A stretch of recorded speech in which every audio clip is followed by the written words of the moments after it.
Yeah. So, yeah, even if we want to have a conversation on my porch, you can't hear shit. Right. 'Cause, Yeah. yeah, I've got a loud dog. Yeah, I could hear him last night. He was carrying on about something.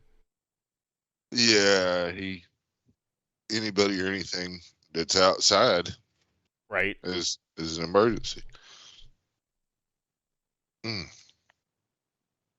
Yeah, my cats get that way actually. They're kind of amusing. Like, oh yeah, there's somebody outside, and they got to run to the window and keep an eye on everything.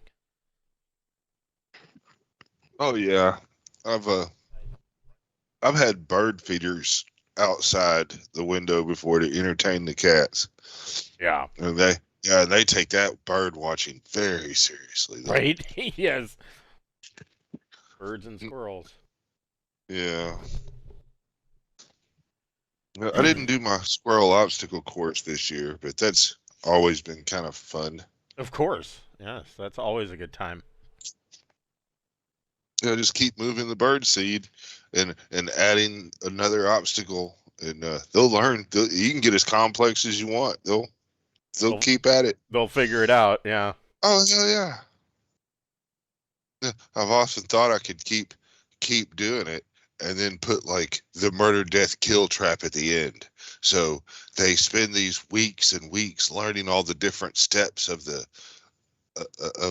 obstacle course, and each time they're like, "Oh hell yeah, peanut butter," or "Oh look, this stage has seed," and then finally you put one that's just extremely difficult to get to, and they work and they work at it, but when they succeed on that one, it's a death trap.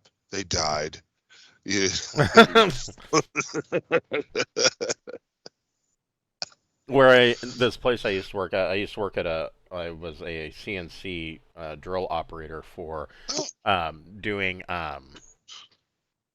rimless lenses Mm, for eyeglasses, okay.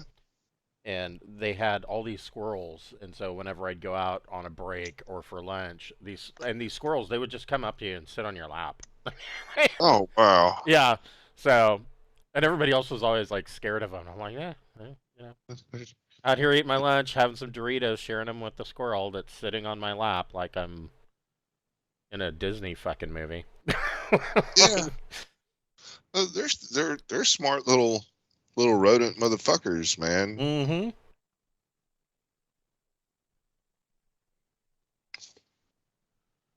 They they're a lot smarter than what people give them credit for. Yeah. Well, and there's a couple out here. So I I trained one of my cats, Tassie. I trained her how to walk on a leash, and so I take her out every so often. And there's a couple of squirrels out here that just really love to fuck with her, and so we have this hedge of ivy along one side of the apartment, and they'll hide in the ivy, like right at like my eye level, and as she's walking around and sniffing because she can smell them, they'll stick their head out and like mess with her and then duck back into the ivy like, haha, you can't get me. You're on a Oh leash. wow.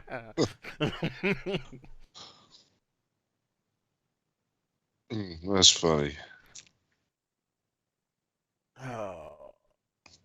Yeah, I was on Facebook, and Drive Through RPG put up an ad about how my campaign setting book is now available in hardcover. Like, wait. Oh, And so when I first saw, I'm like, wait, did I post that? No, that's an ad from Drive Through RPG. Oh, that's pretty cool.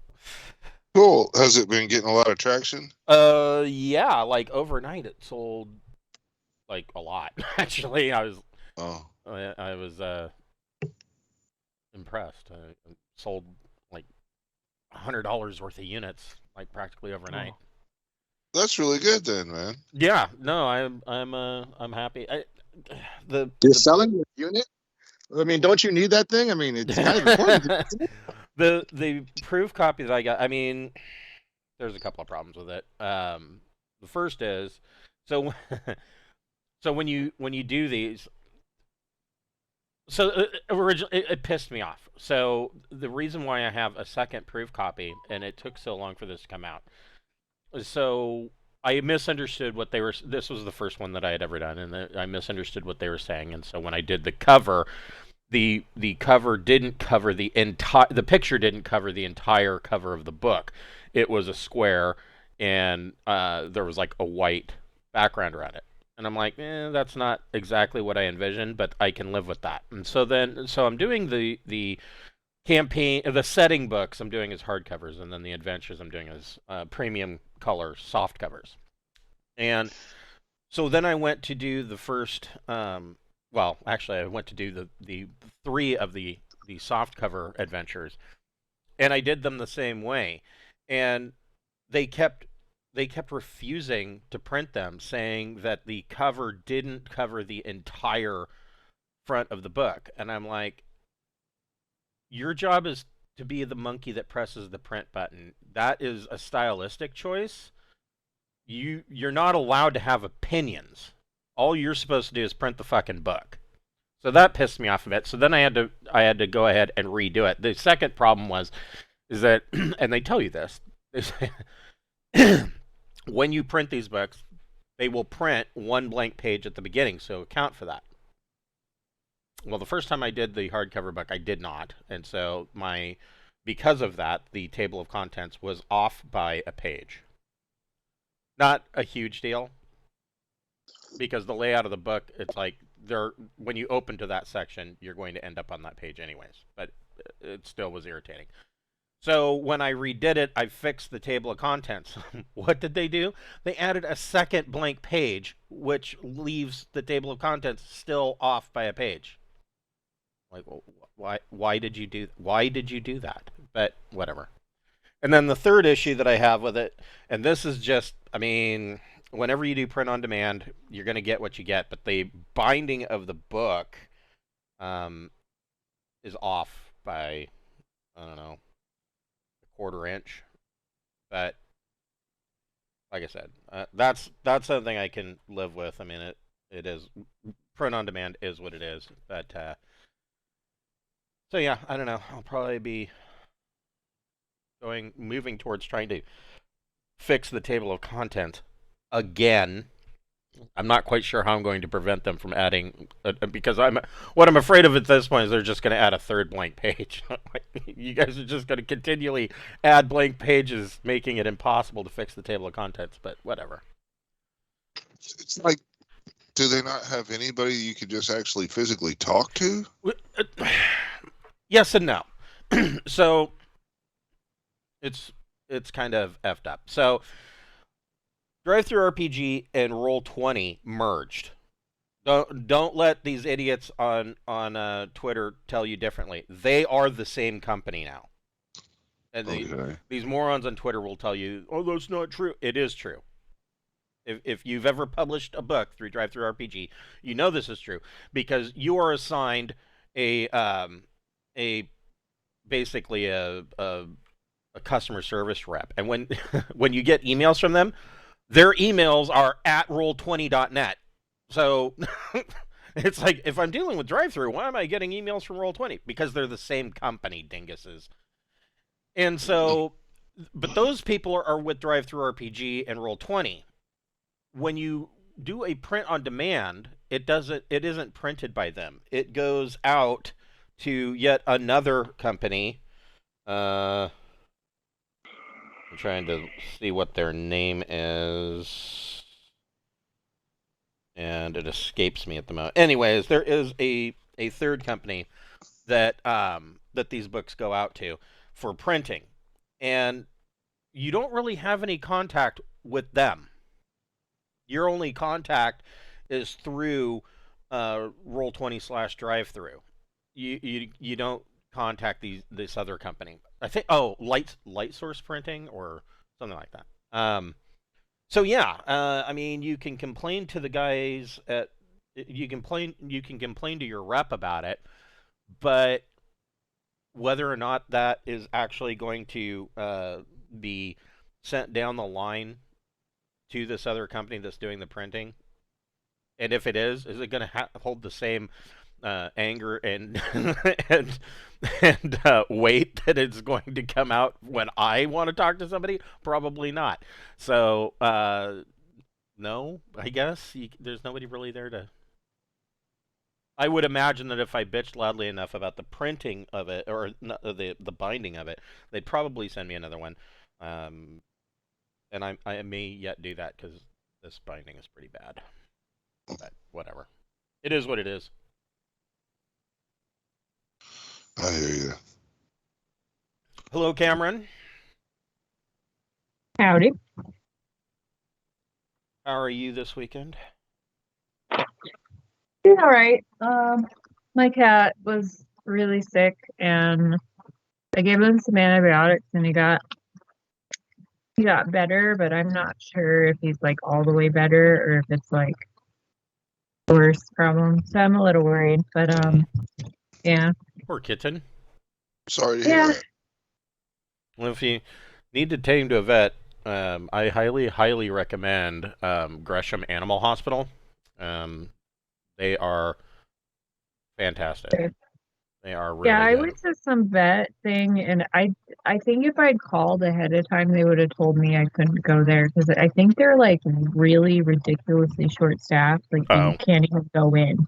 Yeah. They come out and get the pet and bring it in. And yeah, I was on hold and they had this message about like how pets in surgery need blood too. And if you have like a big healthy dog, you can bring it to their blood bank. I was like, what the shit am I listening to?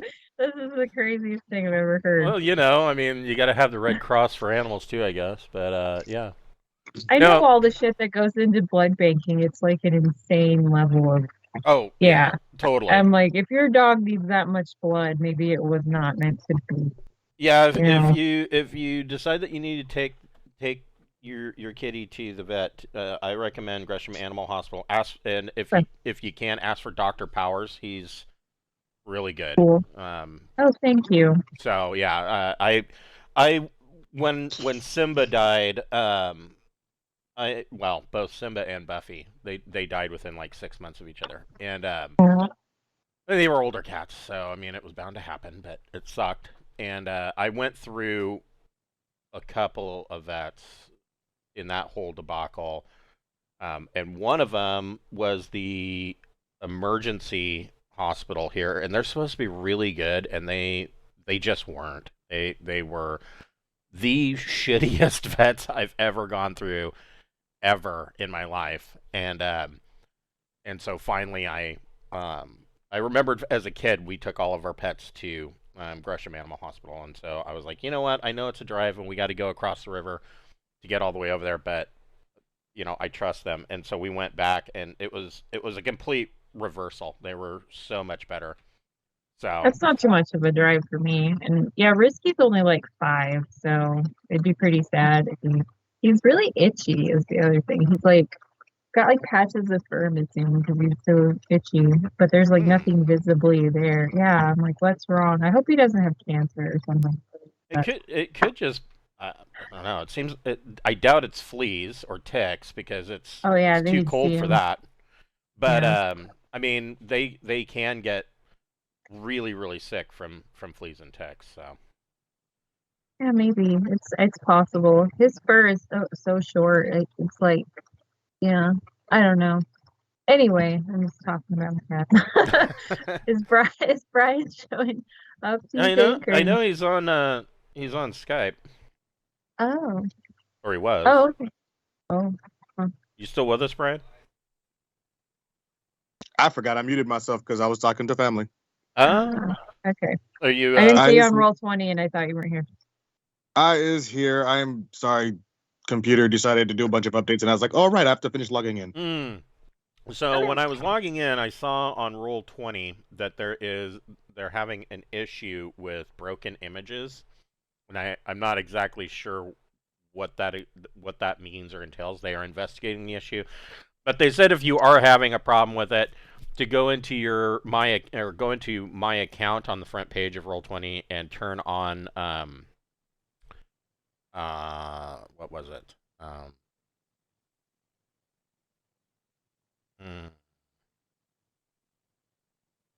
There's an option in my account, like on the left-hand side, you scroll down, it's for like experimental image delivery service or something. So I just went ahead and turned it on. I was like, you know what?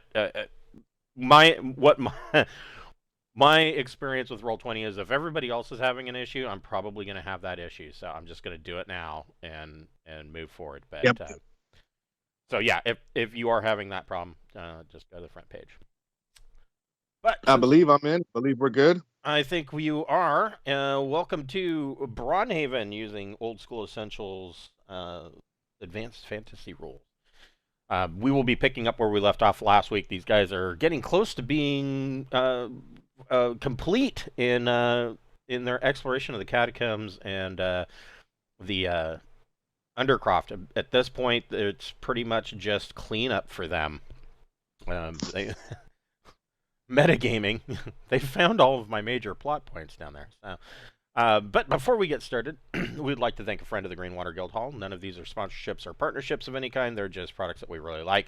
And today we would like to thank Dogmight Games. Dogmight Games makes beautiful wooden tabletop accessories for your games, such as they have wood DM screens, player vaults, dice trays, dice towers, just all manner of things, and they can all be customized. And if you order something that's customized, usually that's going to take about 6 to 8 weeks from time of purchase for delivery. But if they have a lot of items that they make in stock, and so I always recommend that before you order something customized, check out their in-stock inventory, because you may just find something there that is close to what you were wanting anyways.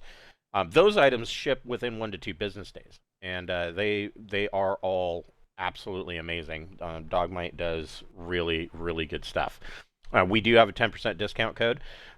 It's good for everything on their website, so you can put whatever you're going to order into your cart, and if you use the code FRIEND in all capital letters, that will net you a 10% discount on your purchase.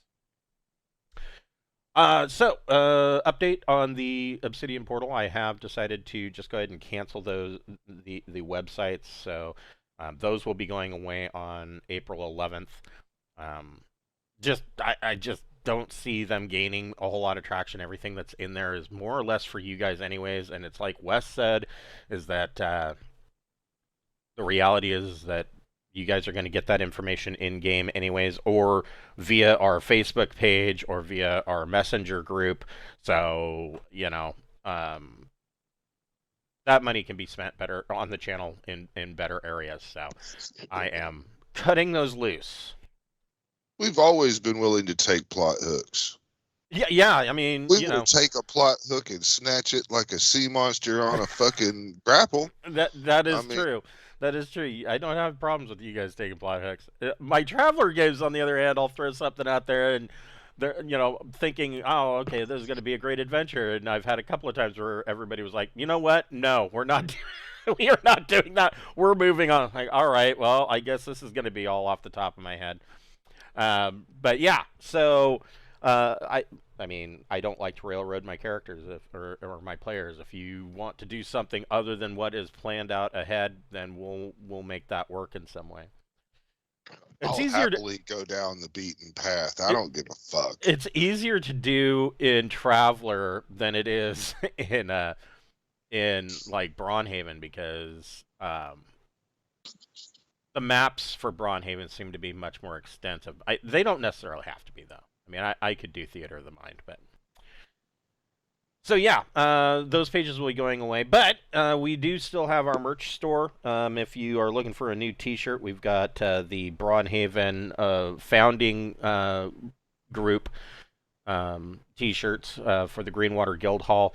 The Wayward Bastards, that t-shirt's available. The pirate logo for the Wednesday night Traveler Pirates of Draenax shirt is available, and there is a beer stein that also makes an excellent coffee mug with the Greenwater logo on it, and we have a fleece blanket that comes in 3 different sizes with the map of the Glossian Empire from Braunhaven on it. And those 3 sizes, most people, if you're wanting to just get a fleece throw blanket for your recliner or couch or whatever, you're going to want the medium size. The small size, looking at it, it looks like it would be perfect as a baby blanket. And they are, fleece throw blankets, so they are super soft. the large blanket. I looked at the large blanket, like, holy shit, that's a big fleece. It'll cover a full size bed pretty easily. So it's a big blanket. So yeah, check out the Zazzle store, merch store, and we're hoping to have some new stuff coming up there.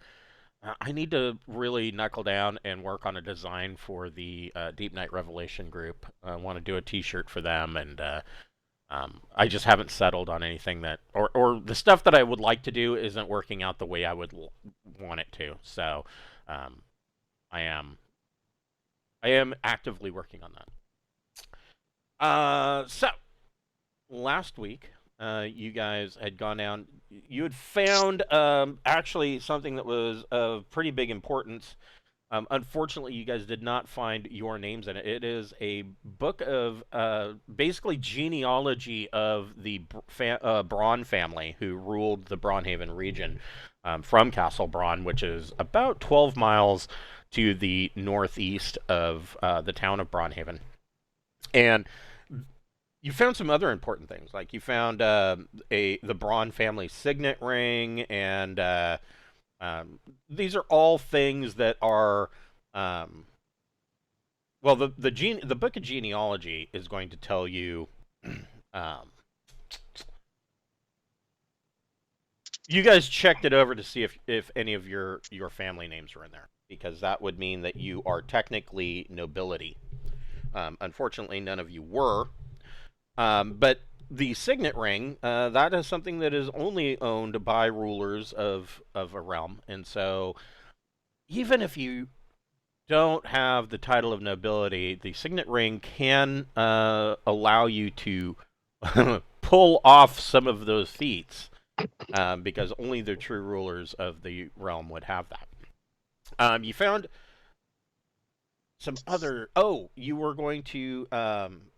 you had Nema Crinklegringle and Father Ainsworth were doing some research into the background of the holy symbol of Janus that you had found on the front of the altar in the All Faiths Church, or All Faiths Temple. And so you you came up and you were kind of bopping around town, and you were down in the Undercroft for about an hour and almost 2 hours, hour and 3/4, something like that, and decided that it was going to be time for another break. So you came up, have your lunch and just stay. I guess you just stayed up here, and so that gave you guys a day. So you get all your spell slots back. Was anybody down on hit points? I think Willow the War Dog. I'm had fine some though. damage. But I will remind that we have a witch. That's true. So Willow the War Dog would get back 2 hit points, but because of your witch, if she's going to do her little ritual, Willow would get back 4. That's right. And that gives Willow back his entire 19 hit points. All right. So you guys are sitting there having your breakfast the next morning. It has started to snow outside. It is this is the month of Decus during the festival of giving, and so we're in the inn. Is that where we are? Yeah, you're in the inn. Oh, sorry. I didn't move you guys up there. That's Here, I thought that was my screen that was back. Nope. So yeah, you guys are in the inn. It has started to snow outside, which is not a strange occurrence. It is the Festival of Giving during the month of Decus. It is the middle of winter. And the Festival of Giving generally is a time when the entire festival lasts the entire month and actually bleeds over into the month of Janus, and with the Festival of the Dawning Year. And it is a time of parties and gift giving, and it is said that on the solstice, Saint Baldwin, who is a dwarf, flies down from from his mystical realm in the Skellis Mountains, and he flies down on a sled drawn by 15 magical guinea pigs, and he delivers and he delivers gifts to the faithful. But there has been this has been a rather lean festival of giving for a couple of reasons. The first, of course, being that the Emperor Belusian Cestus has raised tax rates in the last year, and so the current tax rate for everybody in the realm, and this is not just on, of course, this is not just on any income that you make. This is on everything that you own, and that tax rate has been raised to 33%. And so these farmers and whatnot are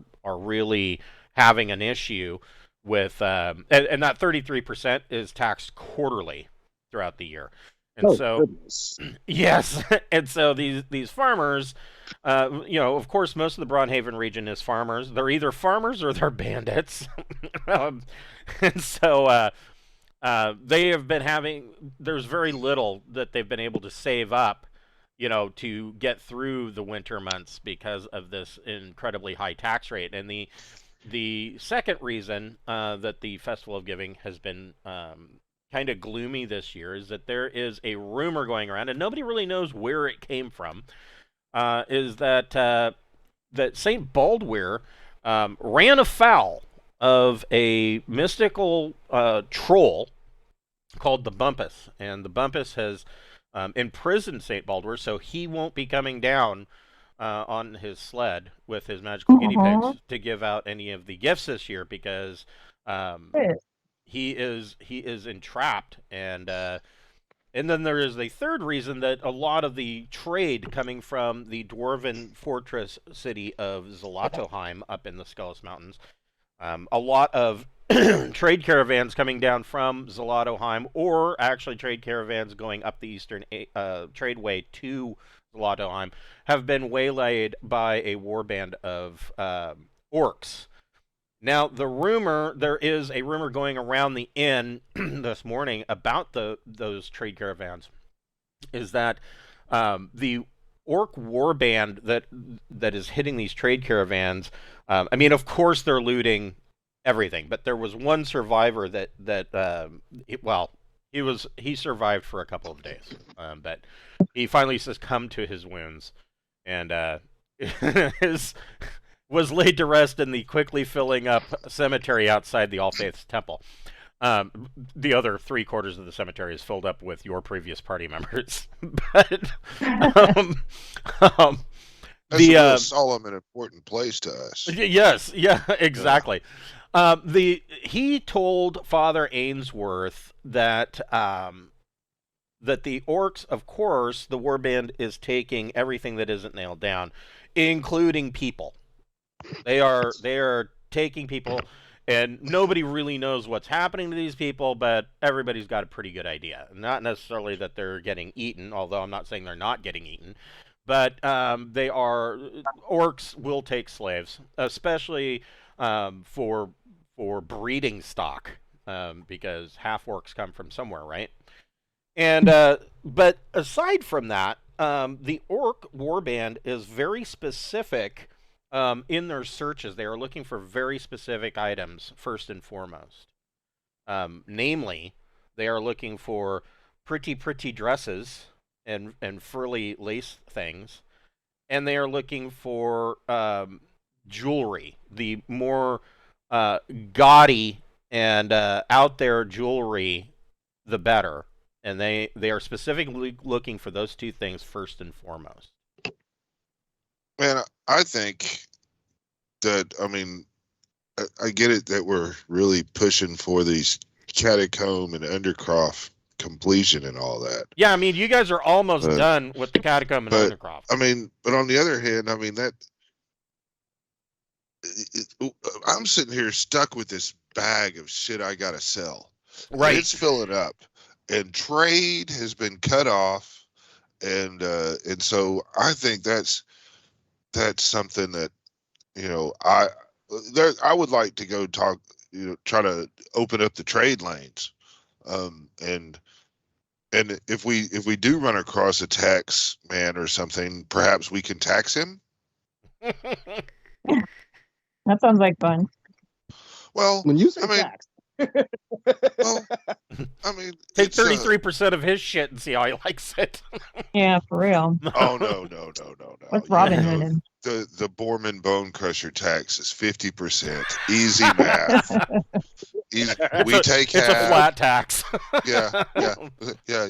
We take half, and then we take the other half, and we divide it amongst ourselves. Oh, cool. We take 25. That turns out 100. It's a solid deal, I think. Yeah.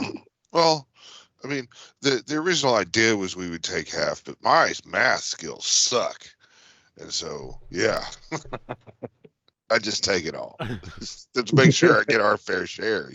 That's half, right? I mean, that's kind of how I felt the tax worked in my early 20s as a single male. This whole region here, this Braunhaven town and in the region and all that, it was once ruled by these Braunhavens, and they're missing. There's no one actively doing it except for this centralized faraway king. As far as you know, the last Braun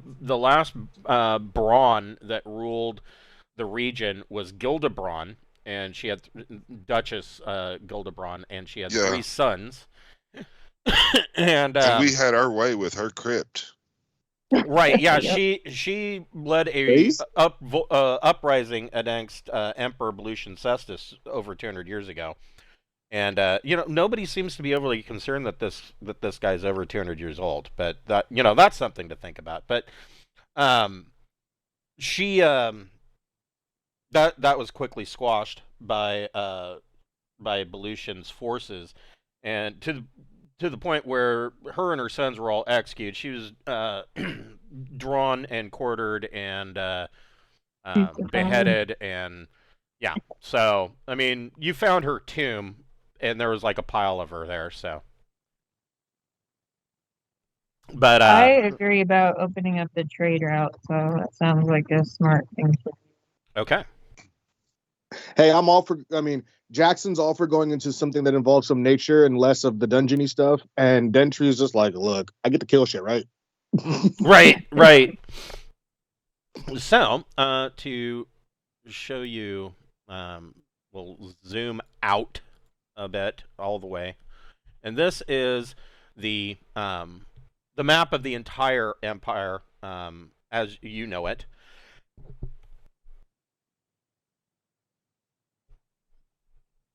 Oh, something's killing my allergies. Oh, I know what I forgot.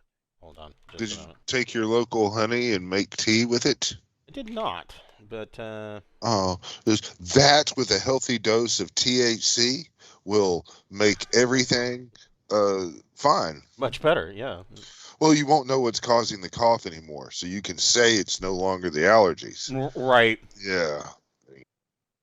It's all in the presentation of your elements. So, this is a map of the Glossian Empire. This is the region that you know, the area that you would have grown up in. Of course, this is the town of Braunhaven. This is the Great River. This small river,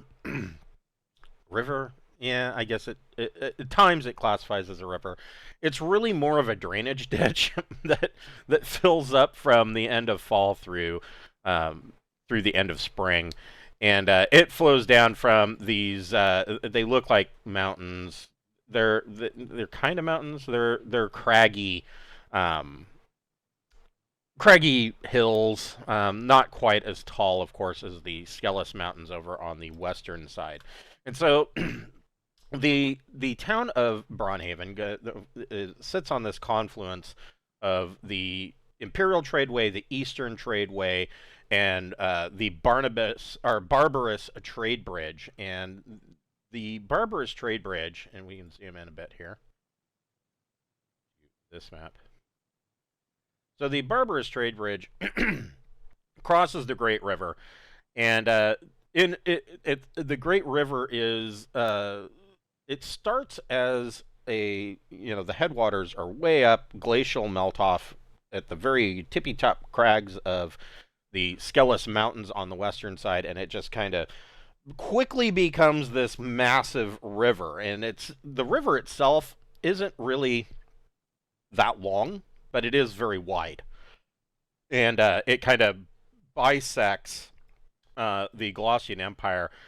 The Belusian, of course, claims the Skelos Mountains as his, but the Skelos Mountains are really not his. They more or less belong, for the most part, to the dwarves of Zlatoheim. And as much as Emperor Belusian talks about how the Skelos Mountains are a part of the Glossian Empire, he's never really gone and challenged the the dwarves or anything like that. And of course, occasionally tax caravans will make their way over there, but the people and dwarves that do live in the Skelos Mountains are pretty independent, and it is unusual for tax caravans to make their way over there because it just usually ends up being more trouble than it's worth. And then, of course, on the western side of the Skelos Mountains is northwestern side is the country of Stagina, which is a frosty, cold, icy wasteland that is on the edge of the Frostholm Sea, and there's icebergs and flows, and those people are all what would be known as Gargantua. They are a half-giant cousin of humans, and so all Staginians, natural native Staginians, are like 7 to 7.5 feet tall, very powerfully built. They make great barbarians. In fact, they are almost all barbarians, and they also, all of them automatically start with the secondary skill of Seafarer. They are notorious seafarers, Vikings. And they have traveled into, some of them have traveled into the Skelos Mountains as well. So you have this mishmash of humans and dwarves and Staginians that all live in small villages or in small outposts throughout the Skelos Mountains. But the biggest one is that they're on this side, the biggest threat on this side, down in the foothills along the western banks of the Great River is the Rok-Skull Orcs. And they came in not too long ago and set up their major camp. And I'm trying to remember. Hold on. I wrote this down so I don't have to remember it. How's that working out? It's working out pretty good so far. A lot of this is going to be information from a book that is not out yet. Ooh, spoilers. Yes, spoilers. Yeah. So then, going after these Orc tribe, that's the immediate threat on the trade route. Well, the immediate threat on the trade route is actually the a war band from this Orc tribe.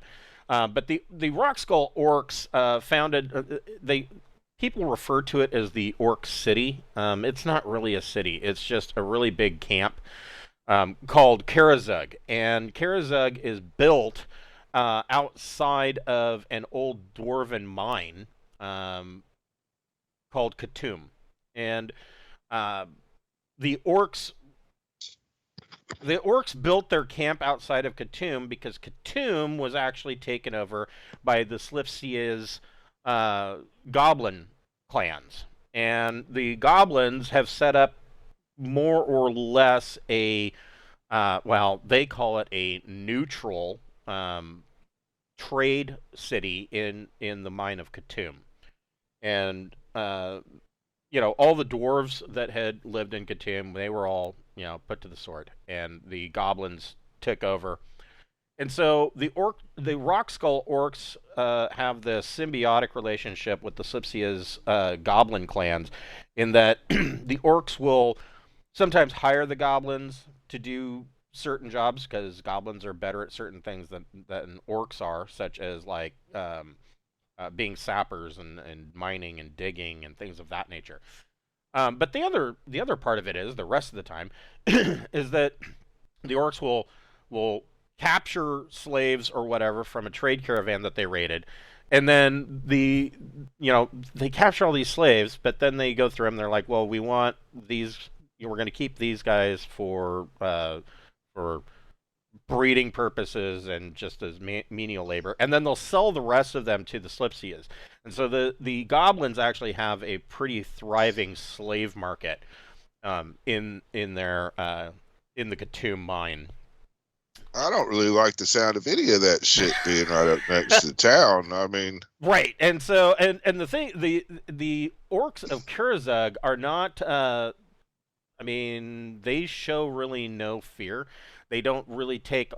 They are kind of sheltered in these foothills along the western side of the Great River, but they don't take any effort to hide torches or flames.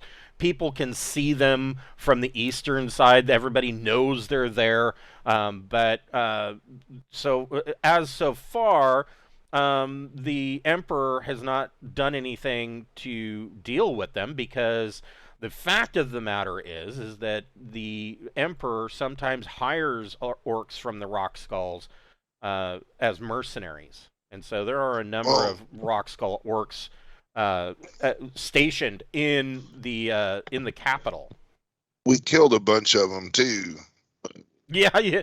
You've left quite a few of them down underneath Braunhaven. Yeah. So I guess maybe we ought to just gear up and cross the bridge. These trade attacks are happening, roughly, right in here, right along where the Eastern Tradeway starts to make its way into the foothills. And they're happening about 12 miles west of the Barbarous Trade Bridge.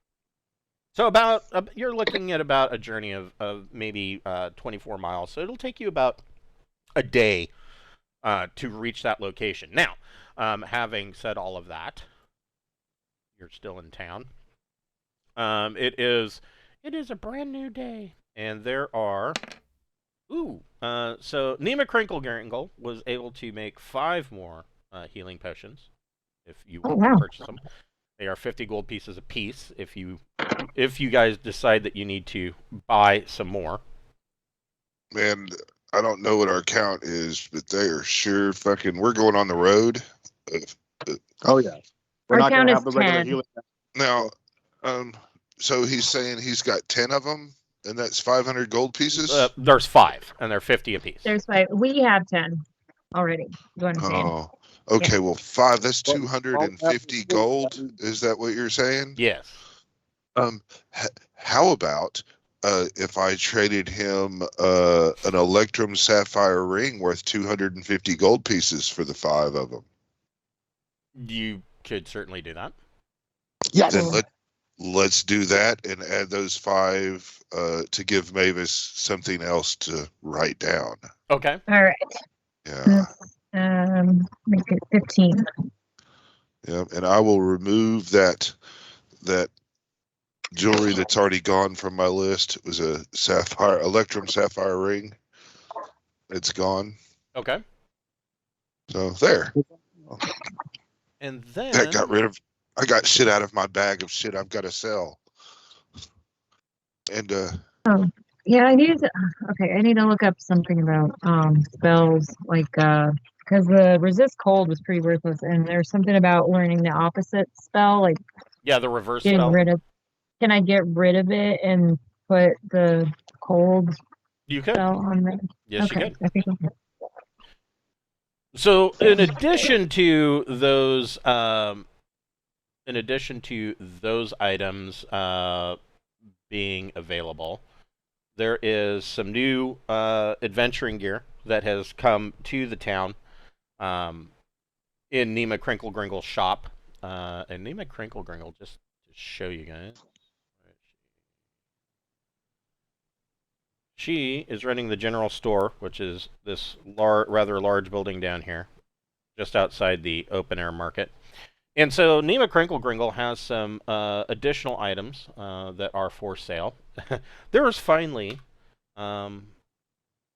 there was finally a price for musical instruments for anybody that's going to play a bard in the future, but these items. So these kind of update and overtake what was in Old School Armory. Just a moment here. So now, in order to do it, we look in this one and make sure it's not covered as well. And if it is covered in both the armory and this one, we defer to what this one says. Yes. Is that what you're saying? Yes. Okay. Yeah. So this is from Carcass Crawler 3. Yeah, I picked that up. So yeah, it's such a great. It's nice. It's really good. Yeah. I mean, amazingly good. Additional adventuring gear. It's on page 20 of it. Is the adventuring gear? Yes, and so this is this is the additional adventuring gear. It also details for those that have purchased the standard holy symbol made of silver at 25 gold. They do have wood holy symbols and gold holy symbols for those that want the really fancy ones. Now, the difference being is that the standard holy symbol is basically your regular holy symbol that allows for turning attempts. If you get the cheap wood holy symbol, you're at -1 penalty to your 2d6 roll for turning attempts.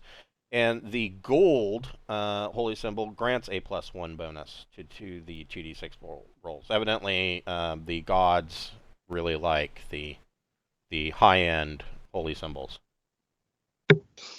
Your faith is stronger if you spend more money on it. Mm-hmm. In addition, there are some new... the Anvil brothers, Stonesy and Billet Anvil, the blacksmith and armorer, have some new armor and weapons available for purchase.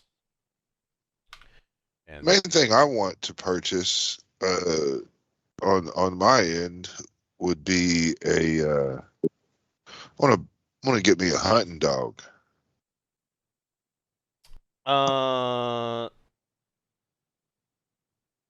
In addition to your war dog?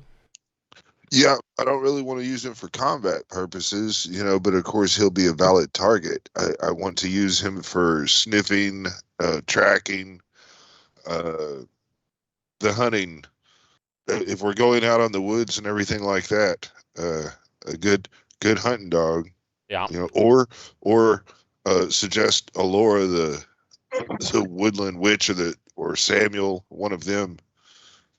I think we need a hunting dog in the party. I'm willing to pay for it. I don't care who fucking keeps up with it. But... Yeah, I was going to say that you might have some difficulty maneuvering 2 of those dogs at a time. But yeah, if somebody else wanted to get the hunting dog, they certainly could. Laura would probably like it. Yeah, okay. Well, cool. You can't really do a lot of damage anyway, so it's like something to do. Yeah. It'll involve you more in the exploration front end of the fight. Yeah, that'd be good. Okay, so I need to have a character sheet. They're in the advanced fantasy players tome under dogs. It's on page 103. The hunting dog. It's right there. It's 6 hit points. It has a bite. Only does 1d6. Not that cool 2b4, but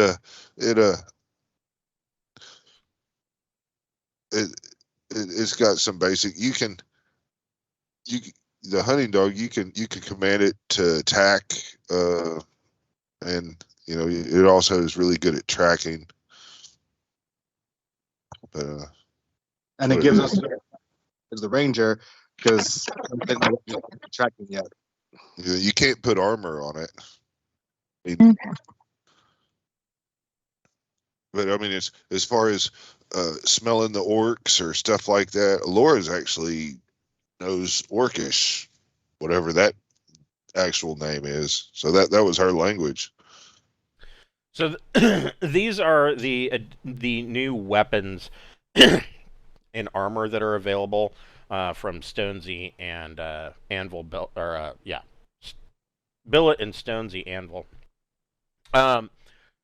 They have bastard swords, blackjacks, blowguns, bolas, garrots, nets, whips, and then in the armor, they have padded armor, furs, studded leather, banded mail, full plate. Now, if you are a character class that is capable of using leather armor, that means that you can also use studded or padded armor, or furs, if you prefer. And I don't know why you would, but that's possible. And those are counted as light armor. Then the heavy armor would, of course, be banded mail, full plate, plate, and chainmail. And that's counting for purposes of basic encumbrance. So these are the new armors that are available. I don't know. You guys have some magic armor, so I don't know that you'd really be too interested. I've got magic leather armor. Yeah, you might already be getting the same benefit that you would get with studded. Well, I mean, I'm not wearing it. It's in my bag of shit. I gotta say. the magical bag of shit. Yeah. And then this. So it looks like there's not a reverse of the resist cold spell. So I'm kind of stuck with it then. Okay. Can't she make her own? You could make your own.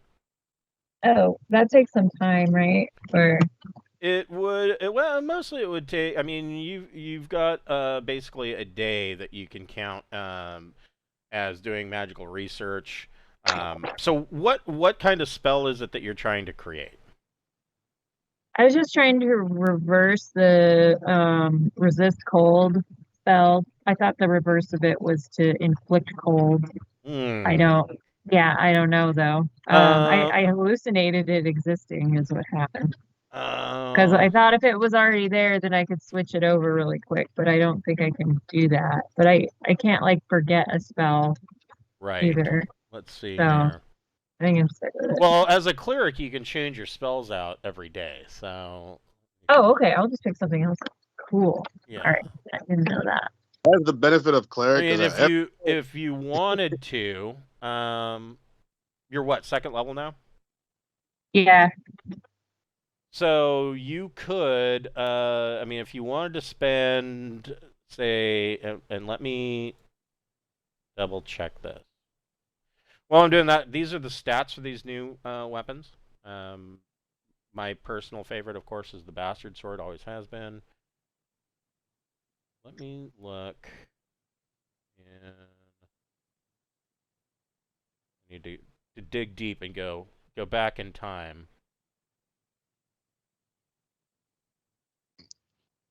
I think. No, it's in here. I think what we'll do is a general initial plan is to go out and find where this party, this war party, find out the way that it approaches the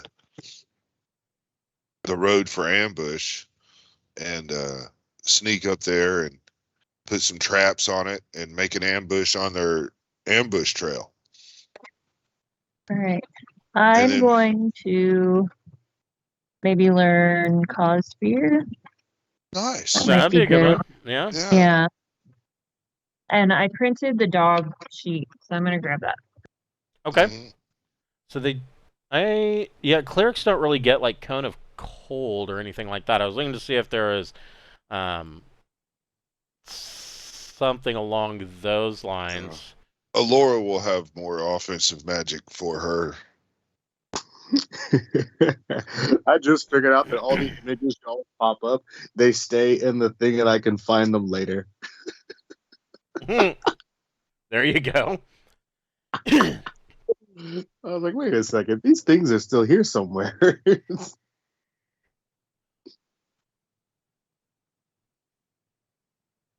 So the cool thing, so the blackjack in these weapon stats, so the blackjack can only be used if the target is unaware of you. and you can sneak up behind them, and you can smack them. And of course, it does 1d2 damage. It's considered blunt, so clerics can use it. But because of the stealth trait, you have to sneak up behind them and you smack them. And then they have a let's see, it's they have to make a save versus paralysis or be knocked out for 1d6 turns. And remember, a turn is 10 minutes, so they could be knocked out for upwards of an hour. That's useful. Yeah. Yeah, the net and the whip are also useful. Yes. Is a garrote what I think a garrote is? Yeah. That can also only be used in stealth, so you have to sneak up on them. But it, let's see here. So it says Sure. it's 2 foot length, a thin cord or wire with a strip, with a grip at each end, used to quietly strangle victims. Following a successful hit, inflicts automatic damage each round. The victim cannot move and suffers a -2 penalty to attack rolls. A successful hit on an attacker allows the victim to break free. So, if you sneak up on somebody and you're successful in your attack, you basically have these guys in a stranglehold, and they will continue to take that damage, 1d4 damage every round until they strangle out. Now, as a matter of gameplay, if you have the blackjack and you succeed in knocking them out, you could just coup de grace them afterwards, couldn't you? You could, yes. I'd like to buy some forgery tools. Okay. If we're here and fucking around, I think I might have to get it from the armory or whatever. But Well, essentially, I mean, what kind of forgery are you talking about? well, we have a signet ring, and so now, you know, I'm thinking, if say somebody in the party were to wanted to lay claim to this area, a forged document, you know, giving them a path to claim. So essentially, what you're wanting is right Maybe a here in the Scribe adventuring kit. Scribe kit would work. You're basically, for what you're describing, you're looking at paper or parchment, and a quill, which the total would cost you 2 gold pieces, and that would give you 2 pieces of parchment. You probably need some wax or something to make a seal with the ring. True. Yeah, a candle and some wax. Candle. No, not too much. So yeah, Who a has Gotta scribe's kit practice their probably handwriting. a scribe's kit probably will cover that. Then I will just, that's 70 gold, but I will buy it. Okay. I'll buy me a scribe's kit, and as we go about it, this will be something I fuck around. It's 76 gold. There we go. We're gonna probably. Do we have enough food? My characters do, but I'm just asking for other people in case we get stuck out there for a while. It is snowing. Okay. Then I guess I'll. Gentry would like to buy a bolus. Okay. I hear you on that food. So yeah, you can buy. Oh, my name still says Cassandra. I need to. I'm not a ghost. Fix that. Oh, that's been several weeks. I've been laughing at it right there. I've pointed to it on my screen and laughed. But, Well, I'm glad it brought you joy, but that era is over now. yeah. So standard rations for 7 days worth will cost 5 gold pieces. Now the problem with standard rations, of course, is that they are fresh food and they will start to rot after. They're good for about 7 days. I mean, after about a week, they're not going to be so fresh anymore. Or you can buy iron rations.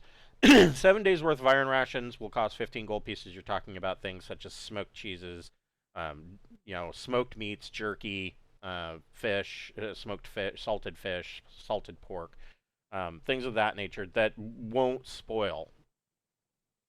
I mean, they will, but they've got at least a month's worth of longevity in them. And those are Yeah. 15 gold pieces for 7 days worth. Okay, so 15 gold pieces for 7 days worth for how many people in the party and the animals included? What is that? That Mavis would, has a week already, so you don't need to worry about her. so let me see here. Yeah, but does she have a week's worth of iron, or does she have? Yeah. Oh, she does. Okay. Yeah, I did spring for iron rations. So And including I the figured pets, there's 7 people in your party. Okay, so 7 times 15 is what I'm looking at, right? Yep. Emergency food. Jackson has some as well. Oh, cool. I've got 7 days of iron rations. Excellent. Now, in addition, because it is starting to snow and it is cold weather, I have some new equipment available. Okay.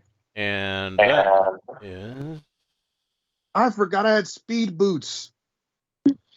Well, that's Damn it. your fault. Absolutely. Could have been moving So, fast. yeah, and everybody's going to need cold weather gear, so that's Yeah, 7. I've got a table coming up for you here for Alright. cold weather gear. Okay, I am going to, for 7 people to have a week's worth of iron rations is 105 gold pieces. But if I double that to 2 weeks worth of the rations, then I can toss in these gems worth 3 each, right? I have 3 of them, and a freshwater necklace worth 200 gold pieces, and that should pay for 2 weeks worth of rations for all of us. Do you think we'll be gone Sure. that long? Or I don't know, but we got a lot of stuff, right? I So- take a lot of stuff off of my shit I got to sell list. Okay, and, cool. And it supplies the need for that. Now, Sure. Go for it. So, yeah, and so cold water is 8. So this is a list of gear for people that may be wanting to go into the mountains. It does also list the cost of bandages that will allow you to staunch bleeding. If, for instance, somebody gets to 0 hit points and they make their death save, they are unconscious and bleeding out. 1 copper piece will get you 12 bandages where you can staunch the bleeding, which will cause them to start being able to heal normally. There are fur-lined bedrolls for cold weather, fur-lined boots, heavy cloaks, things of that nature. And all of this, there is a chart that I have here that is, again, unpublished yet. It is in the process for how to calculate personal temperature versus external temperature. And so, for instance, let's say that it is, I would say that right now it is in the 0 to 30 degree Fahrenheit range. Wearing cold weather gear will give you a plus 30 degree personal temperature. So if it is 0 degrees and you're wearing cold weather gear, you only feel like it's 30 degrees, as an example. And that can, change your stat effects. So if you are, for instance, personal temp is 11 to 20 degrees Fahrenheit, you are at -1 for dexterity checks. Okay, I think everybody can afford to buy the clothes for their own characters, right? It should be. We've been dumping hundreds on each other. I mean, I'm thinking about getting a fur-lined bedroll and very cold weather gear. How big is a tent? So a tent is big enough, and it's funny because when I wrote this chart, so this is the heavy tent. Heavy tents are they are a small personal tent, so it will hold. It can keep 2 people, but it is it has an opening in the roof that can be closed with a flap, so that you could have, like, say, a small cooking stove and a chimney. And this is a tent that is fur lined, so it will maintain its heat and shed water better. Okay, I'm gonna have my 2 characters split the cost of a tent. Now the And heavy tent here is rated for, like, the most extreme temperatures. Like, if you're camping out on an Arctic glacier, this is the tent that you want. Sweet. My ranger will gladly chip in extra gold towards things because apparently I'm not allowed to have gold. So if we're leaving this town, any gold I have apparently beyond what I can carry goes away. True. Is that accurate? I mean, it doesn't go away, but you do have to. And let me double check on that, because Rangers do have a special stipulation that you may only keep wealth and possessions that can be kept on your person or on a mount. So the excess must be donated to worthy causes, not other player characters. So what this generally means is that you would have to find, after you purchase everything that you want to purchase, you need to find a cause in town that you want to donate to. Now, that could be donating money. You know that Tekka Crackerbottom and her family is in the process of trying to fix up the Braunhaven coaching end, which really is the heart of the town. You could donate money to that cause. You could donate money to the All Faiths Temple. That's a common one. You could donate money to the town city hall, and so that they could use the money to build up the town in and of itself, or to cover their tax burden. It's up to you. All right. Well, I guess I have to figure out how much gold I can actually carry. I know I have a horse. I bought a horse earlier. I remember that for this reason. So you can carry quite a bit. But if we're going out, I probably want my horse to be unburdened so that I can then get more gold while we're out. that is a good point. We have a bag of holding, so I mean, You we're have good. you have a bag of holding. Ranger doesn't have. We'll share. Don't worry. So you bought a riding horse, is that correct? Yeah, I think I bought a riding horse. I should have bought the other one for the purposes of holding on gear, but it is what it is. You're probably going to be hard pressed to find a war horse in town, and draft horses really aren't that good for riding.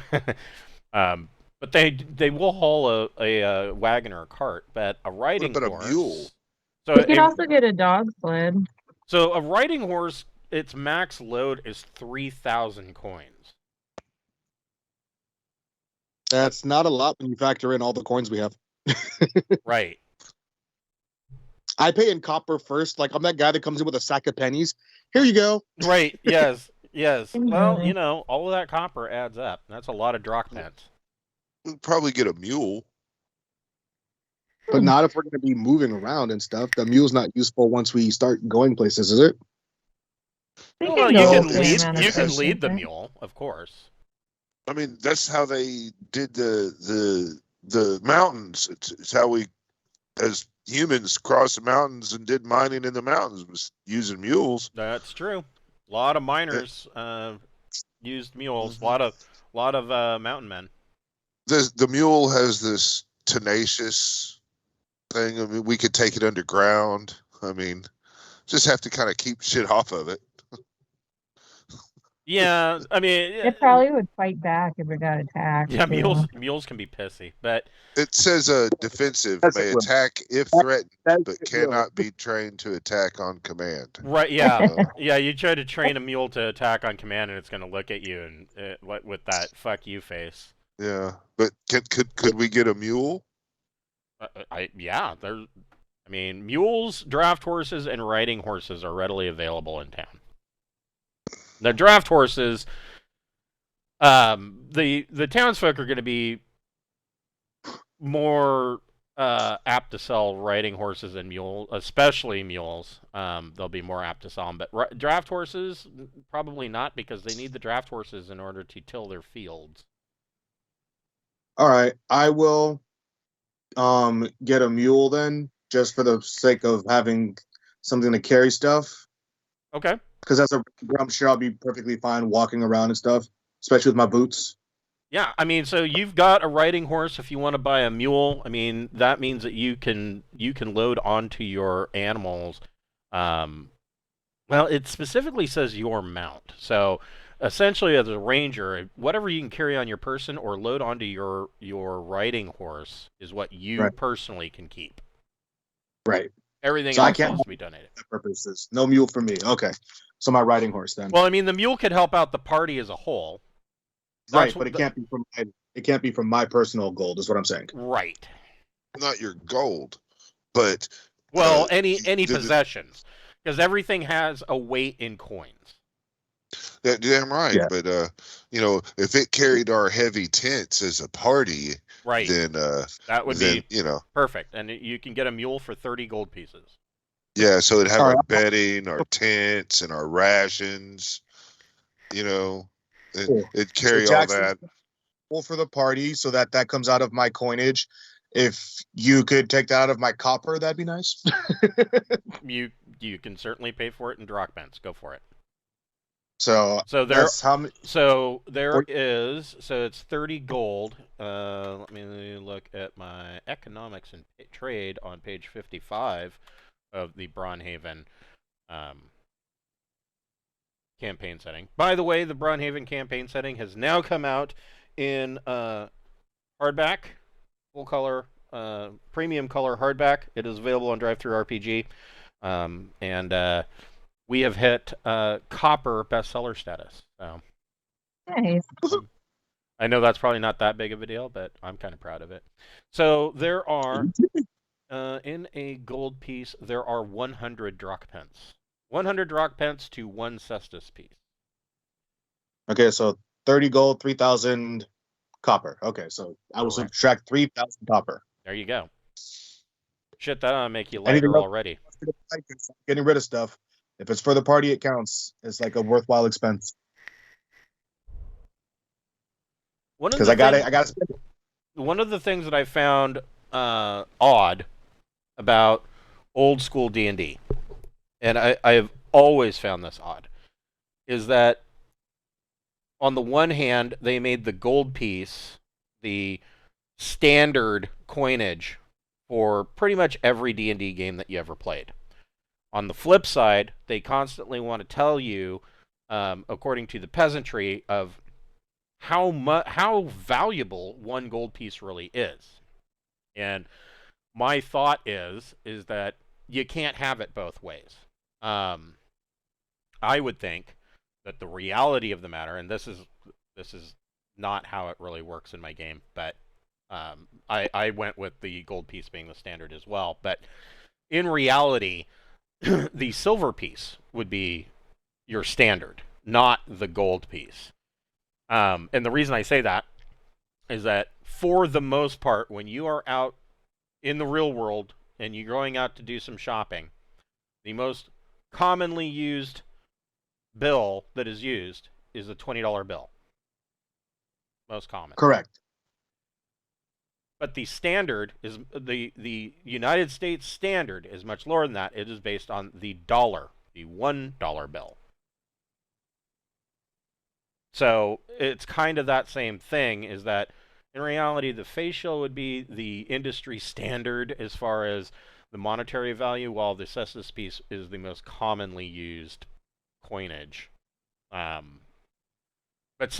like even some of the stuff on the old school, and it's not old school essentials, it's old AD&D charts, like, oh, well, how much does a stay at an inn? Oh, it's 1 gold piece. Holy shit, is the room like, is the bedding all silk? I mean, what?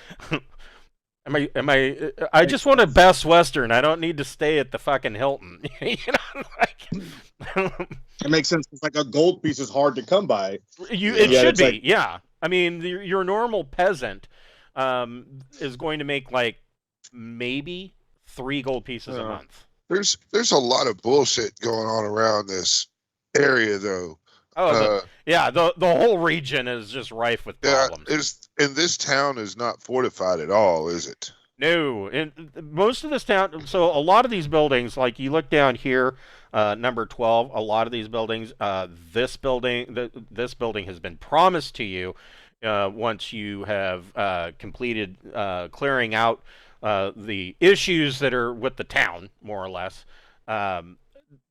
This is like an old manor house that has been, at one point, it was basically turned into apartments, like a tenement home.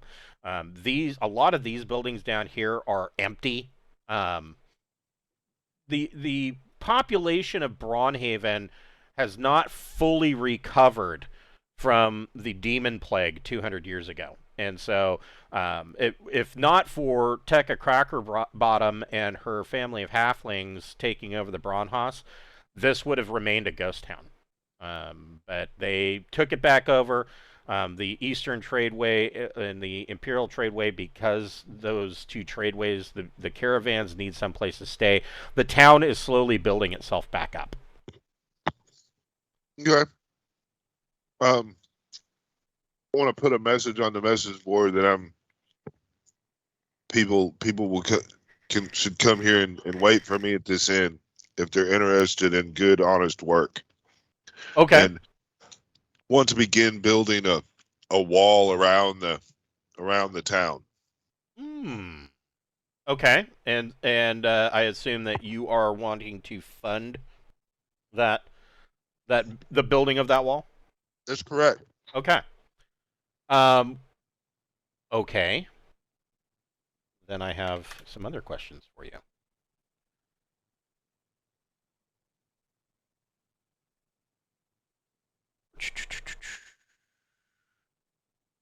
I will donate some coin to the cause, since I can. So my Since it's literally other question for you then is, and I need to find this issue. Just to talk to the party here real quick. I'm trying to set up the argument that we have jurisdiction here by right of might, and you know we don't really want to pay 33% to some fucking overbearing motherfuckers that never really step up to defend us any fucking way. We will rule ourselves, but that's going to create backlash. And if we don't fund shit like walls and things like that, this town is going to get reamed. So I like it. What kind of pay daily rate are you offering to hire these retainers? The standard rate is 1 gold piece a day. One can do place, that for a while. yeah, I mean, I can, 10 men or women, or whatever they want to call themselves, whatever, 10 people, if they worked a good solid day at a gold piece apiece, that's 10 gold a day. I mean, if they have just the slightest experience in cutting down trees and building a good solid, 10-foot wall that, people could walk around and maybe some overlooked towers around. I mean, we could just start with getting the wall done. That's the first step, would be hire somebody to plot it all out. So, I mean, here is, here, I'll just show you this. I mean, I could easily drop. Well, let me show you I'll show you the table, and you guys We can could take just- some iron spikes and walk around the town and be like, here's where it should go. Yeah, I mean, if I put That's right, it's a 1,000 wall. gold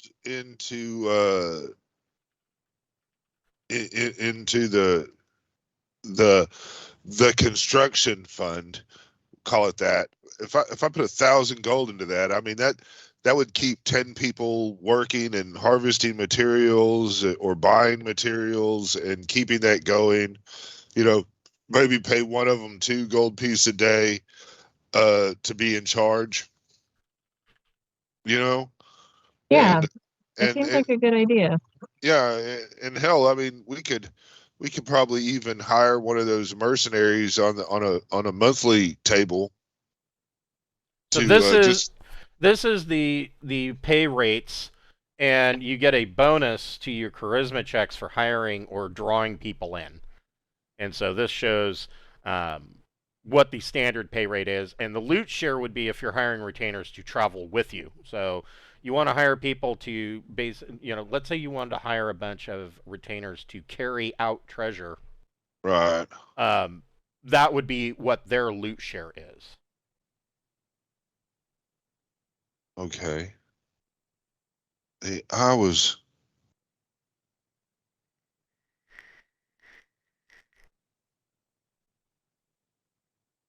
So in this case, you're not really worried about loot share. You're just worried about their daily rate, and that plus is how well is a bonus to your hiring rate. So basically, you would make a charisma check, and this is page 10. Let's see. You are a fighter thief, right? Correct. What is your charisma? It's not that magical, I tell you that. 10. So with a 10 charisma, I don't get any bonus. I can have 4 to 7 people. Right. Retainers. You can have 4 retainers max. Their loyalty is a 7. Alora's really charismatic. Maybe she could try and hire people. Yeah, let's send Aurora to go hire everybody and all that. He's got a 13. I mean, there's these wages per month under the mercenaries table, you know, and while it's the peasants. Well, mercenaries are fighters. They're not. They're going to go out and they either protect the town or wage war for you. But they're, as far as building a fortification, that they're not interested in that. We might need to hire an engineer. No, okay. It's a wall. It'll be fine. Yeah. Okay. We can figure it out. I can overthink shit. I'm so sorry. between the two of you, you could hire 9 people. All right. And what is Jackson's, or even Okay, we're not even going to talk about Jackson's stats here on these kind of things. Okay, Jackson is a non-entity for most stats, but actually, shoot, Gentry's not very charismatic either because he's a I kill things guy. So they're both at 7s for charisma. Okay, but with the two of them, the two of them, they can each have 3 total as well. So okay. So between the 3 of you, you could get your 10 people that you want to hire. Now, 10 people to build a wall around the town, that's going to take a couple months. Fair enough. Yeah. And if you hire them at 1 gold piece a day, that's 10 gold pieces a day from the party kitty. But there's no bonus to hiring them. You could offer them 5 gold pieces a day and get a +1 bonus. Bonus to our charisma? Or a bonus to your hiring check. Oh, okay. So I thought everyone was poor. What the fuck? Well, yeah, I mean they are. They are. I mean they'd be happy with standard, but I'm just saying if you offer them 5, you'll get a +1. So basically, it's a bonus to your to their reaction roll. Okay. Well, I don't know. I think we can afford one. I think we can hire people. I think it'll work. We'll come back and dump more money into it as they're going, and if you just want to tell us, you know, what exactly they've been able to get. But my general idea is, you know, let's put a wall and some gates around this fucking town and solidify it.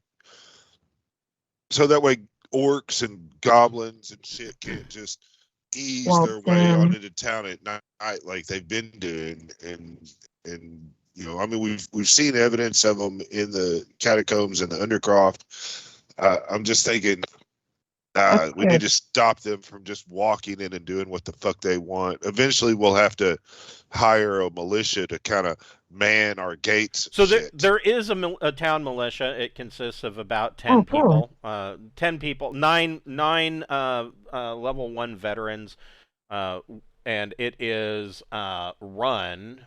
The 10th man is the town constable. On here, page 72. And his name, and you've had some interaction with him. He is Markor Millsmith. He is a level 5 fighter, and he has kind of trained these town militia who are veterans. So there's 10 of them total for the town, and they had 3 war dogs, and they now have 2 because they sold you one of them. And How weaponry are they good on weaponry? they are all armed with bronze swords. Okay.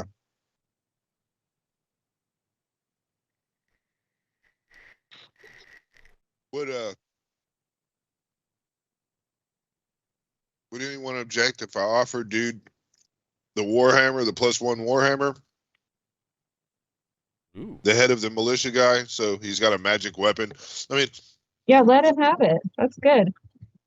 yeah. So I'm gonna remove. I'm gonna. Yeah, the head of the guard. I want to see if he could use the +1 Warhammer that's in my bag. If you want to gift Markor Millsmith a +1 Warhammer, he is going to be overjoyed at your generosity. In fact, so this is number 13 here is the town hall, and this is so the town hall is. The town of Braunhaven is really run by a council, but it does have a burgomaster. And they, of course, the town militia also operates out of the town hall. It's got, in the cellar, there are like 3 jail cells. I mean, for the most part, they don't really have to worry too much about. The biggest threat that they have in town is breaking up a drunken brawl between trader caravans. Occasionally they have to deal with some black market stuff that's going on at the open market and things like that, but for the most part they don't really have too many problems. So they only have like 3 jail cells. Who has the most charisma out of our party? Is that He is Alora? Yeah, number 13. Yeah, then I mean all of this is to gain favor to put Alora as the baroness of this land. I mean, that's what we're aiming for here. But so Is there like prejudice or like suspicion of witches at all, or does nobody give a shit? but they don't hurt them. Yeah, a little bit. Okay, that's so true. so bit. but you guys you are so you've only been in town really for what are we going on now? Like 3 days, 4 days? Yeah. Wow, we rule. And you guys are really popular because you've done some major things about figuring stuff out about what's going on in the town. You have been spending money like you don't have a care in the world, which has brought up the local economy. Everybody has more money. And so the town council fucking loves you. They don't care that Dentry is a half-orc anymore.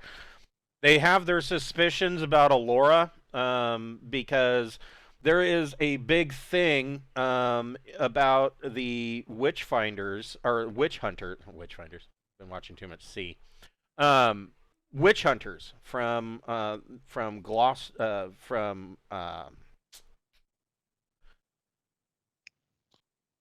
city that I created and I can't remember its own name. Glosshine, the capital city of the region of the empire. The Church of Vuslux has an entire order of witch hunters, and witch hunters are In a lot of ways, they're like paladins, except they don't have the alignment restrictions. And in this case, most of them are chaotic. They will die. They will die as they come to our town. And the reason Whoa. that Glosshine has this order of witch hunters is because witches are a part of the old religion, and the Glostian Empire. One of the reasons for the revolt from the Bronze was not only that Emperor Belution removed titles of nobility, but also that he was enforcing all people, whether you worship the old gods or the known elder gods. He's like, yeah, nobody's going to worship any of those. You are going to worship Vuslax, the one true god, also known as the Crone Father. And it is heavily implied that Vuslax is rather evil.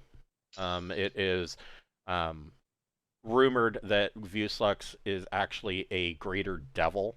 And one of the things about Vuslax versus the old gods or the known elder gods is that Vuslax walks openly in the material prime plane. He doesn't give a shit who knows it. And so it's pretty well known that Emperor Belution really is more or less a puppet ruler to Vuslax. And so there's this order of witch hunters, and not only do they hunt down the unfaithful to Vuslax, but they also are really against witches in general, because witches are they're right there with druids and rangers in their worship of the old gods, the old seven, and that's pretty And much this where their town magic is comes real old god friendly, I take it. Yeah, well, the All Faiths Temple caters to both the old gods and the known elder gods. So, the only one that it doesn't really openly venerate is Vuslax. All right then. So this town might, if we earn enough favor with the council of doing good shit and building up around here, I mean, we could probably lay claim to this area. Well, I mean, you're putting up a notice to hire people to build a wall that you are funding. You're donating your +1 Warhammer to Mark or Melsmith, the town constable. Yeah, and you are spending money. I mean, Nima Crinkle Gringle has made a shit ton of money off of you just on healing potions alone, and of course that money gets filtered back into the economy. You guys have raised the GDP of Braunhaven by like 2 levels in 4 days. How do they feel about our talk about not paying the tax? They are rather sketchy about that. So there are some rumors. The tax man from the current tax assessor that comes down every quarter from Glosshine is a man known as Falchion or Falchius. And Falchius is rumored, there's all sorts of scary rumors, that he is a powerful necromancer, that if you don't pay your tax, he will have his troops put you to the sword, and he will raise you, and you will work off your tax debt as an undead slave, and just all manner of fear-mongering things. So we know when he's probably coming into town. It is rumored that he will be coming into town sometime soon.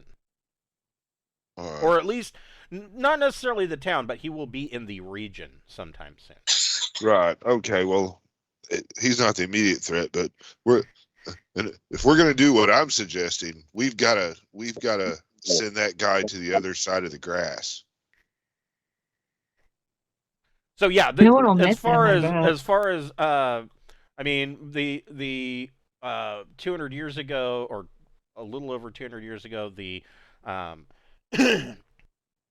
the execution of Gilda Braun and her sons has kind of left the fear of Vuslax and the Emperor in the minds of the populace, and so they are not completely on board with the idea of not paying the tax. They would much rather take the risk of taking some of this money and squirreling it away and hiding it, and paying what the tax assessor thinks they owe, and having a stash, than openly revolting and not paying the tax at all.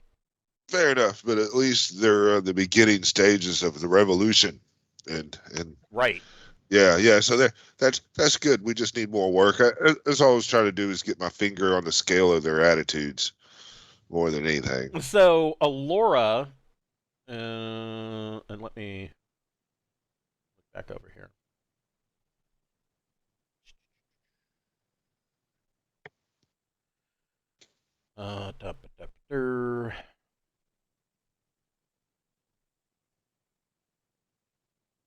Alora probably cooks the best.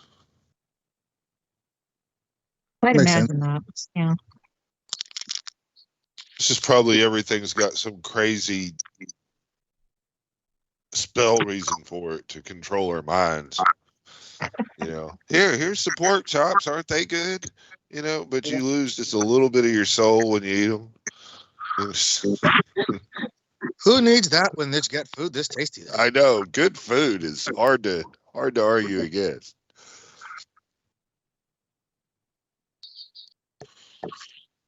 So Alora so how much are you paying per day for these hirees?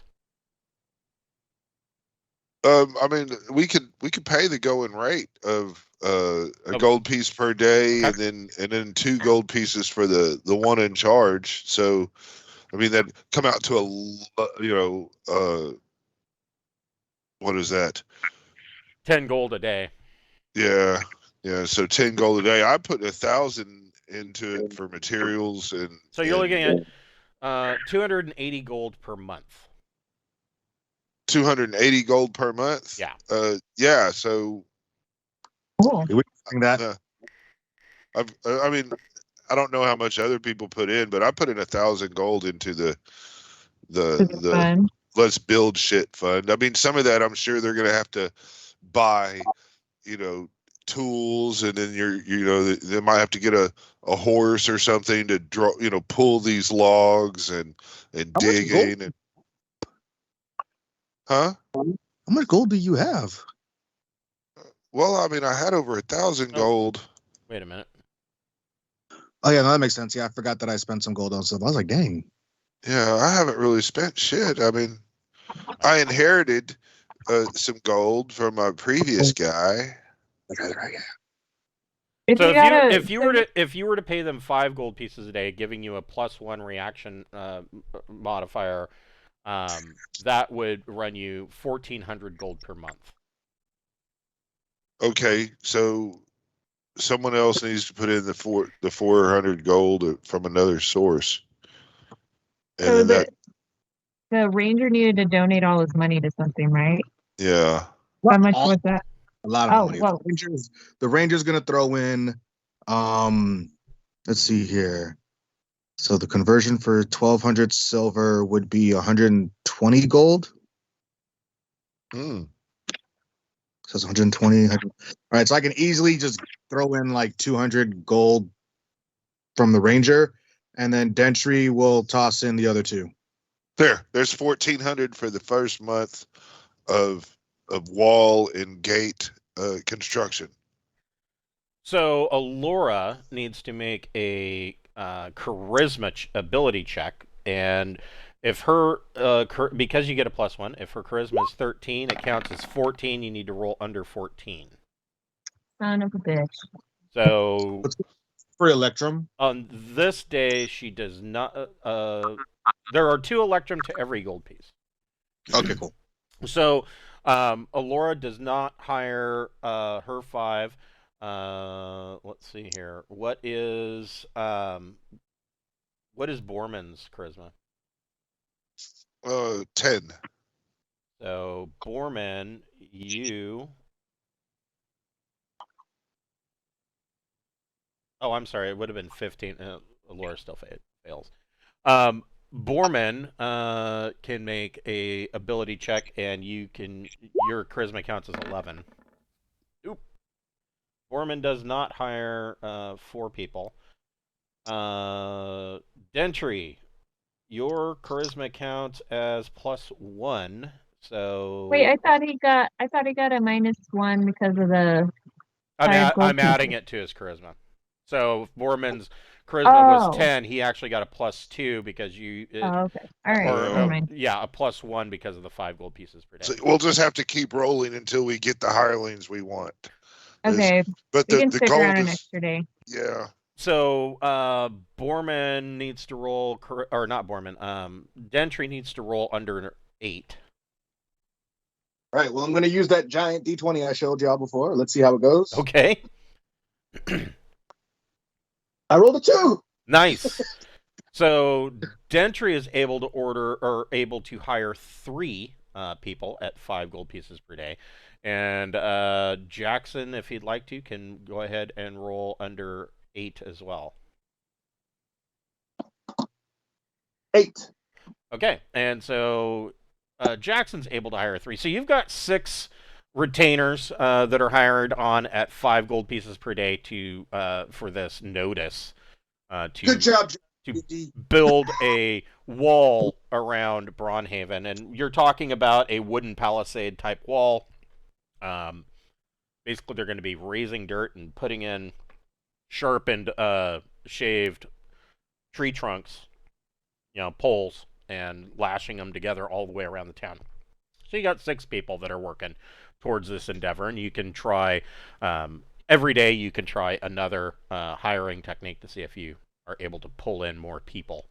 But the 5 gold pieces per day is pretty generous. That's more money than most of these people are making in a month as farmers. So Can we leave the money into the mayor's care to yes, do that and to keep trying to hire you certainly can.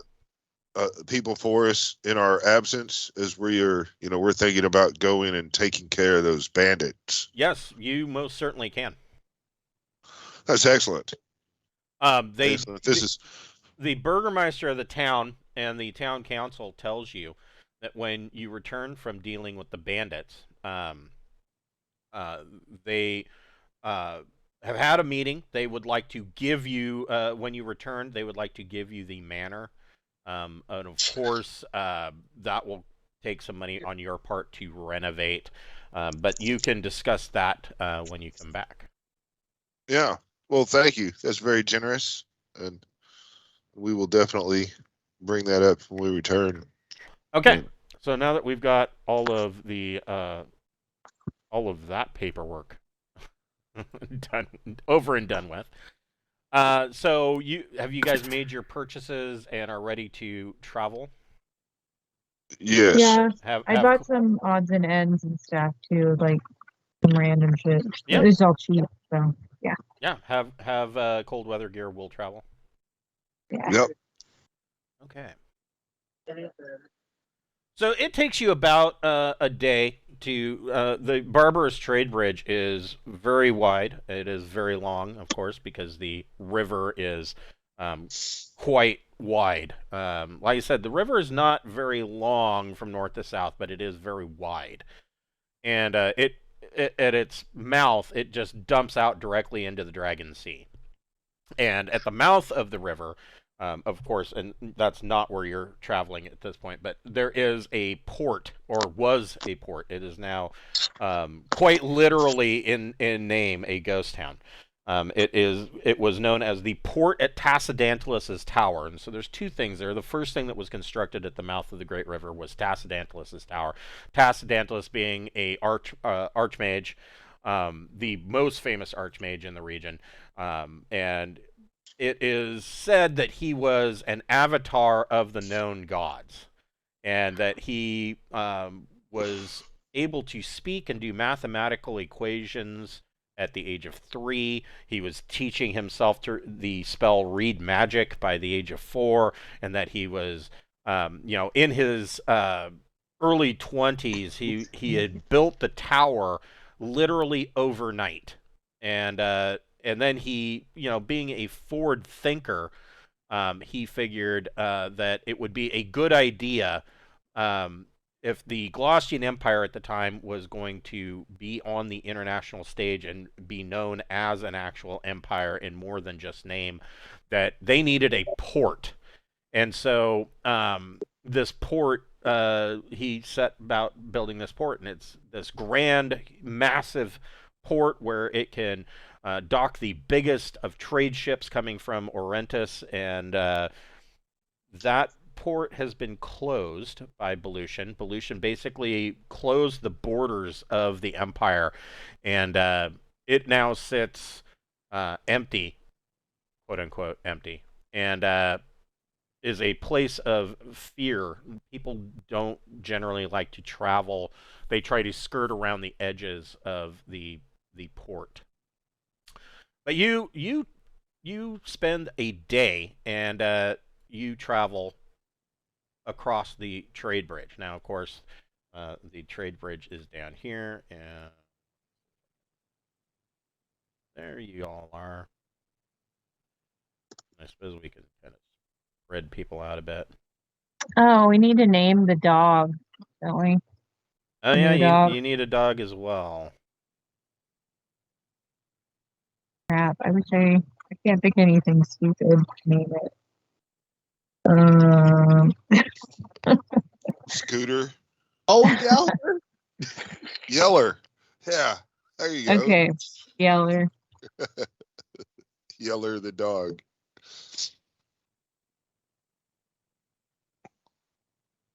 Or Pac-Man. Because he's gonna hunt everything. Nom nom nom nom nom nom.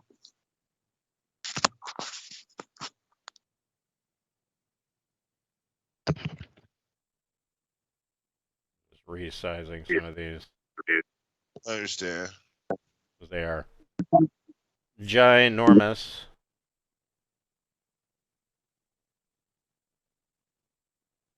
Comparatively.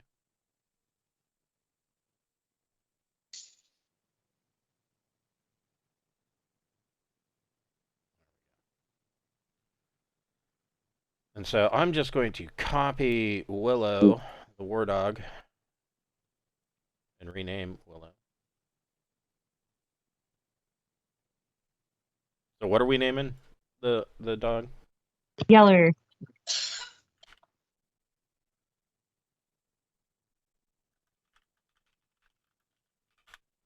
Yeller the hunting dog. Okay. Because we're original tomato, okay? Right. So Yeller the hunting dog, and so the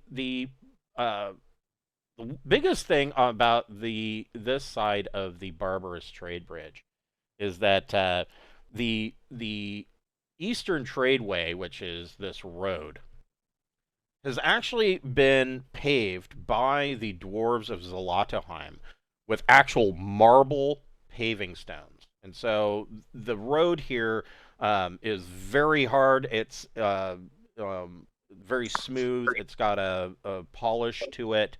And there are these large marble paving stones. And this tradeway, the Eastern Tradeway, on this side of the river goes all the way through the Skellis Mountains to the dwarves' city of Zlatoheim. And as you the road also the incline, you notice on the eastern or on the western side of the trade bridge starts to gently climb, and it gets colder and colder the higher you get. There are pine trees on just huge pine trees on either side of the road, and you haven't even really climbed into the foothills as of yet. But you do see on to the north here, you see a big plume of smoke rising up from the roadway off in the distance. Well, we'll definitely have to go check that out. Okay. I will go invisible and start approaching it and looking and see what's up. Okay. Listening, So hear noise type shit, I guess. you see that this was a trade caravan. It is currently on fire. It looks like it was just recently hit.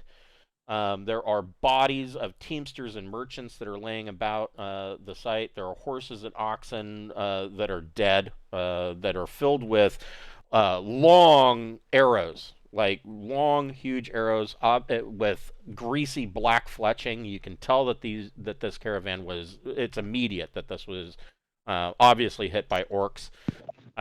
The Eastern Tradeway continues up into the Skelos Mountains, and in the north, or I'm sorry, to the west, you are actually seeing that the Tradeway starts to go towards a bit of snow on the ground, kind of the frost line of the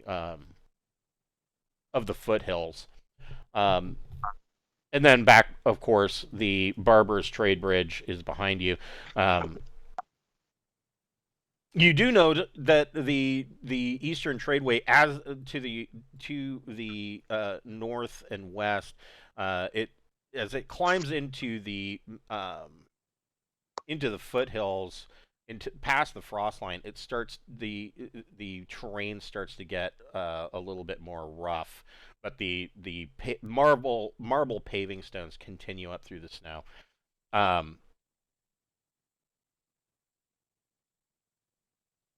Okay, so you approach this this caravan, and it is on fire. They have been recently hit. So, I mean, do these people look dead? Oh yeah, everybody looks. You see a number of bodies, teamsters and merchants, and you see like spilled over chests that are empty. Everything. Yeah. It seems everything's been taken. Do you guys want the hunting dog to try and follow the scent or whatever? That's exactly what I'd like. Yeah, I'll just kind of do a perimeter sweep, looking around to see if any of the enemy are still around, while, just making sure that no one's looking at us or nothing. I'm looking all up in this crap, just scanning around while Willow and Yeller get that trail. Okay, so Borman, roll a d6. How about that, Paw? Jesus Christ. Okay. You pick up, you find in the dirt around this burning caravan, you find that there are tracks of, it seems like there was a group wearing heavy boots and armor that were heading off into the trees to the south in this direction.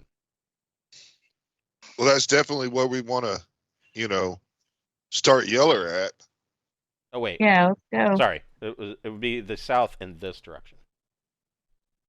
Come on, Yeller. I can't move Yeller. In investigating the wagons and the bodies, you said you wanted to make sure that they were all dead.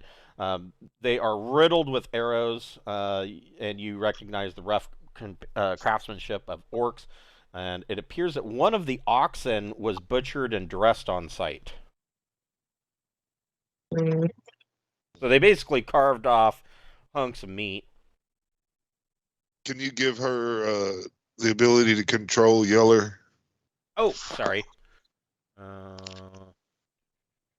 Yes, I can. I meant it was rude to carve chunks off the oxen. Yeah. I'm fine waiting to control the dog token. Mavis and Alora should now have access. A. There you go. Okay, it works. So I mean, yeah, that's the thing to do, is to follow that trail and see if we can get down it kind of quietly or whatever. If these orcs are really bold and stuff, they might be real loud. And they probably feel like they are the apex creature in these woods. Yeah. Can I have Fumi follow the hunting dog to relay back what the hunting dog sees in case it gets too far ahead with our telepathic link? Yes. Yes, you can. Hold on a second here. I need to open up a...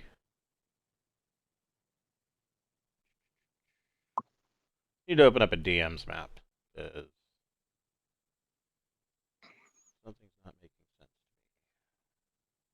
We must be afraid. We must be very afraid now. Well, now, Skeeter, just don't get uptight yet. We gonna skin us orcs here. It's what you keep saying, but I keep thinking something gonna go wrong. No, it should go fine. Jackson, you can make a tracking. What level's Jackson? Jackson is now level. Shit. Jackson is scroll. Damn you, level 2. Okay. He's almost at level 3. So He's you have right a 30% chance of tracking. You can make a percentage roll. You want to get under 30. Percentage roll under 30. Can't just roll a d10. Yeah. Well, wrong dice. That's not Jackson's set. This is Jackson's set. Gotta keep things consistent. Nope. 61. Okay. So Borman, when you found tracks, you find tracks that are leading to the south. You also see that there are some tracks that lead to the north, and they go off in this direction.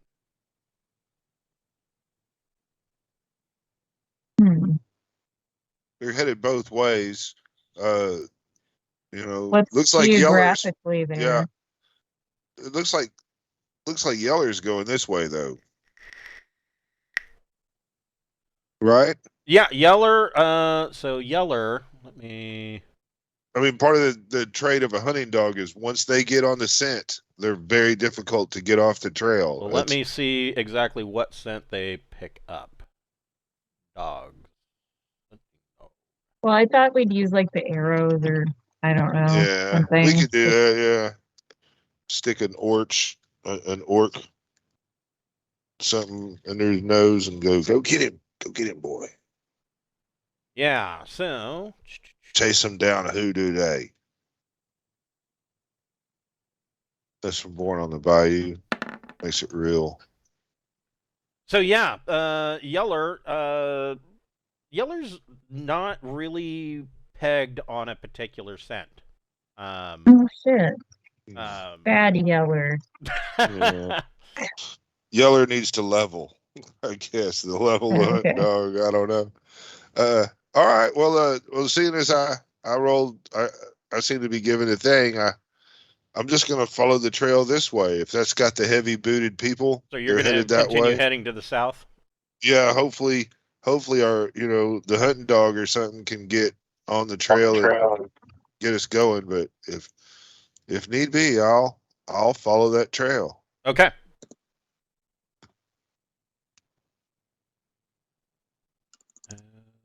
Evidently, orcs use torches and shit a lot, so it gets nighttime. It is getting towards. I mean, you've got about an hour before sunset, so it is. It's getting slowly darker. Okay. Second here.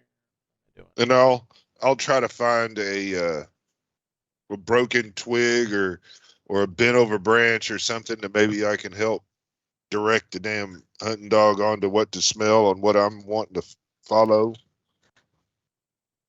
Okay. If that makes sense.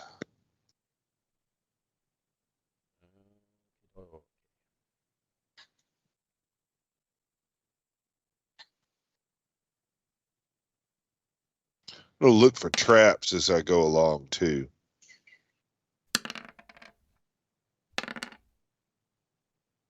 Okay, so as you are kind of poking around and looking for traps, you don't find any traps, but you do hear a... Oops.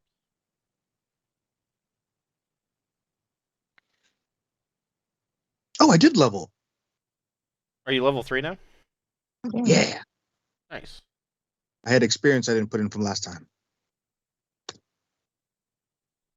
You do hear a war horn go up. Oh, that's way big.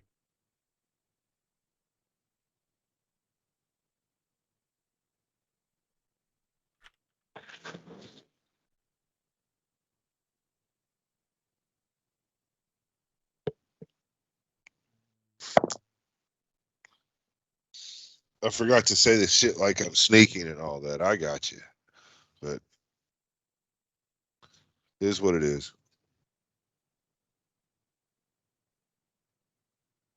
You hear 2 war horns go up,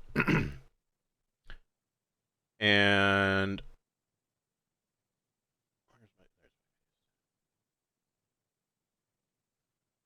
you realize that there are 3 orcs in tree stands that are up above, and they are keeping an eye on this entire trail.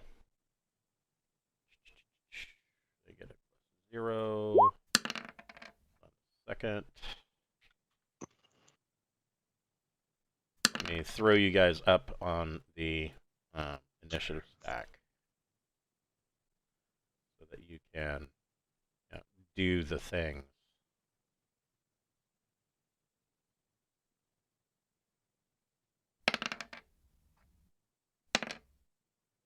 Time for initiative. It is time for initiative. I don't like that roll. So I can't get below a 1 on initiative, right? 1, 2. Yeah, you're up to 8 now. Okay. Is the rest of the party going to be way back there at the start of this, or were they following me, or? Yeah, I I will think allow you we're guys. following him. Yeah, I would assume that you guys are kind of following. Maybe not right up on me, but not 5 miles back neither. Right? I mean, Yeah, I'll do everything. Okay, that's yeah, fine. yeah, that's about good. Yeah. Okay, so we need Yeller and Dentry. And Oh, Toby. yeah. Yeah.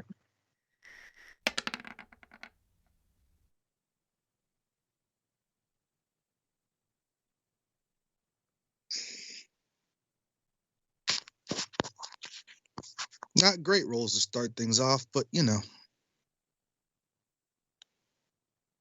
You saying they're up in tree stands? They are. They are up, and it says they're like 20 to 30 feet up in the trees, and they are armed with short bows. So if they're blowing the war horn, doesn't that mean more orcs are gonna come? You think so? Probably need to watch our ass. That might have been the direction those other guys came. So. Yeah. Should we fight? I guess we kind of got some. Yeah. All right. Did Toomey follow them when they caught a trail? Or did Toomey follow Yeller and Yeller caught nothing and Toomey just stopped? I would assume that Toomey is probably staying close to Jackson. Oh, okay. After we didn't catch a trail, Toomey went back to Jackson. Okay. There we go. That sounds like a good start right there. Right. Maybe we could take up their positions in the tree stands to kill them.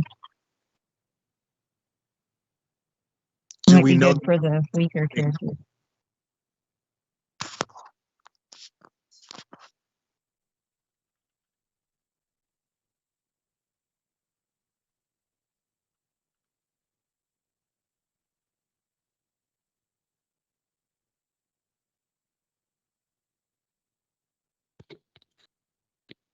Okay, so Borman, you see that there are these 3 orcs up in the tree stand. You can hear. So the first thing that Borman sees is that through these trees here, you can see that there is a net, a large net that has been laid, and they've got tree branches and brush and grass that have been weaved into this net. It is essentially a camo net.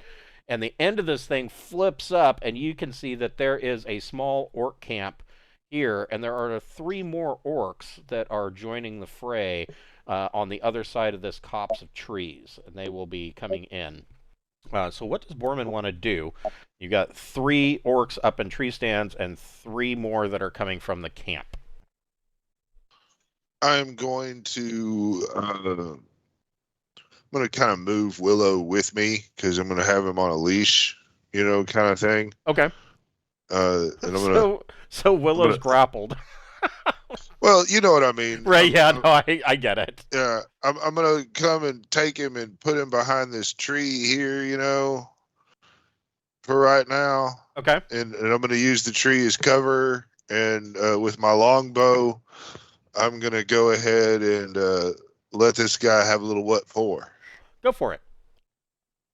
All right, so this is still short range, and I've got a weapon specialty, and then I've got 3 on dex. So, and it's a D20. My THAC0's 19. 22 to hit. Okay, so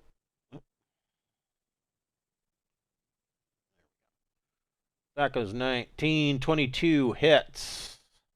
All right. So that's a D6, I believe. Yeah. 4 points of longbow damage. Okay, so this orc takes an arrow to the face and drops. Hold on, I gotta fix their hit points. I put in the wrong number. I put in their hit dice, not their hit points. Derp.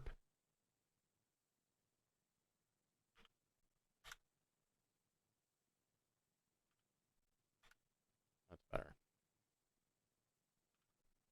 So Borman lets an arrow fly, hits this orc in the tree stand, and he, arrow sticking out of his chest, falls out of the tree stand and flops to the ground. Dentry, what would you like to do? Wow, I'm far from all the action. Okay. Let's see how close I can get. Oh, it's not that far. Okay, I can get to like here. Okay. Dentry will move up to there and attempt to sling at this one. Okay. What's the range? No, I didn't say move. Respect my clicks, damn you. Okay. Respect my thought. So 24 feet, and then we're going to add something for being up in the trees, so like another 10 or something? Yes. Yes.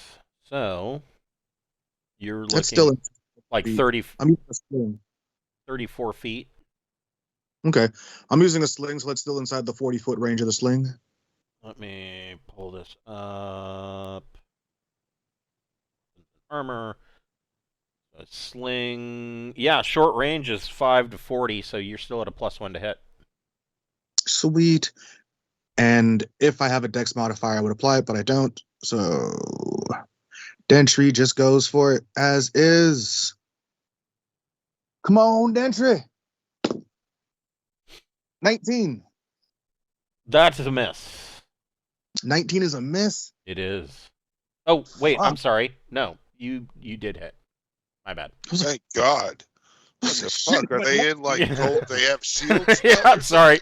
For some reason, my brain switched over automatically to ascending AC, and I'm like, no, wait, that's not right. Yes, you did hit. I was like, guys, run away. Run away. Yeah. We got orcs in full plate. Fuck this. We're out. And it's a D4 for a sling, right? Correct. 2. Okay. So he takes a sling bullet to the face and lets out a shriek. What does Yeller want to do?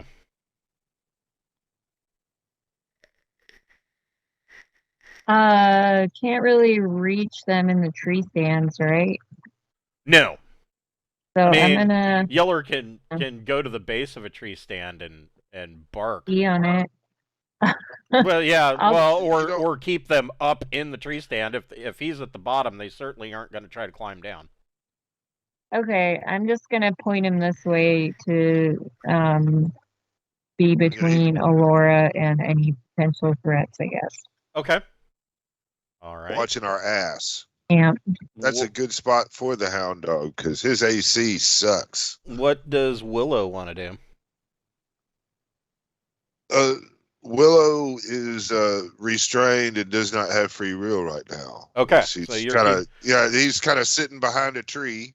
Hopefully that Hopefully in those in a trees provide pointer cover. position, ready to and growling, ready to. Yeah, kind go to- of got a low growl. His tail is slightly wagging.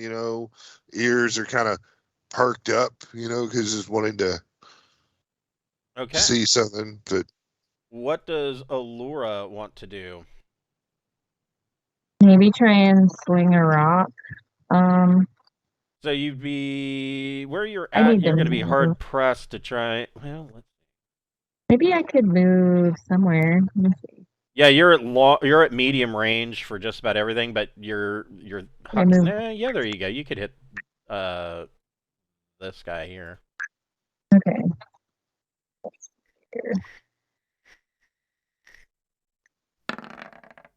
That was a really weird roll. Nope, that is a miss. Okay. I'll step back a little bit. Try and And have the tree in Orcish, he yells out, "You suck!" she actually speaks Orcish. Right. Yeah, so she can talk some shit back. Yeah. What would Mavis like to do? Probably the same maneuver and hopefully do better. God damn it! So the orcs in the tree stands all start to laugh because Mavis goes to use her sling and like throws the whole sling, like leather strap and all. It lands somewhere over here. All right. What about Toomey? Toomey is gonna kind of fly, but within, kind of like hide behind this tree as line of sight, Okay. and kind of go upwards into this tree, Okay. but like staying behind it, because the guy's out of range. Toomey knows he can't get there in one turn, so Toomey's gonna kind of be in the tree but hiding. Okay. So Do I have to roll anything to hide? yeah, go ahead and I would say, well, let's see. On here. Being small. Let's see here. Page 101 for flora and fauna. Toomey. I don't know if I gave them a bonus or not. Toomey doesn't have any particular stealth ability, so Toomey can roll a d6. She's got a 1 in 6 chance of being able to hide. And I will say that because of the cover, Toomey can get a +1, so she needs a 2 out of 6. 1. I rolled a 1. Okay, so Toomey is fairly well hidden in the tree, and is not going to be attacked by said orcs. Orcs, these two that are still in the tree, are going to fire short bows. I originally envisioned them as using. I originally envisioned these guys using crossbows, but orcs are not mechanically inclined. He gets a +1, and he gets a +1. So they are going to fire their short bows on, first on Dentry. Ooh. What's Dentry's AC? 1. A1. A THACO of 19. He hits Dentry. Son of a bitch. Short bow is 1d6 for 4 points of damage. I don't like that guy right now. And this one is. This one Mavis is going to shoot by the way, at Borman. Mavis, Borman, and Willow all have a +1 to their AC, by the way, because of my ring. Okay. They're in 5 feet. They're all in Yes. 5 feet of me. Yes.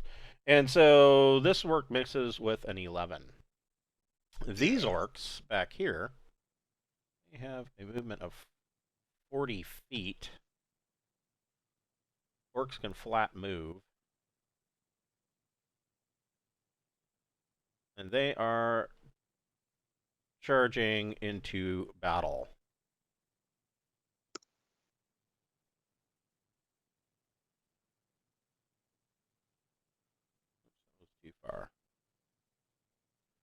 So they are surging forward into battle. Borman,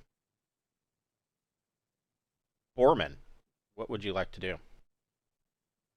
Well, I'm still just right here behind the tree, and so I'm going to this guy right here. I'm going to go ahead and shoot at him with my longbow. Okay. That's a hit. 24 to hit. 2 points of damage. So he's got a arrow sticking out of his spleen, but he is still up in the tree. And I will tell Willow to sick him. Okay. Dentry, what would you like to do? Dentry. You got this guy right here that you could meet in valorous combat. Did you skip Jackson? I think I did. Jackson. Jackson. Go ahead and let Jackson go as since I think we skipped over him. Yeah, he should have gone right before. Right before the orcs. Yeah, right after Toomey. Yeah. Okay, so Jackson, the orcs wouldn't have been there at the time, so Jackson will just move. You can use their current position. That's fine. Oh, okay, cool. He's just going to get to go twice this round. Okay, Jackson will just go up to this guy then, and because he's got the boots, I forgot, which gives him all that extra movement that I was not utilizing. Right. Shame on me. Yeah, those boots of speed, man. Yeah, and I just wasn't using them because why not? Why not use something that's awesome? Exactly. Where'd you go, Di? Okay. 19 to hit. That hits. Hell yeah! It's the first time I get to use the sharp sword. That is very true. So, roll a d6. Rolling a d6.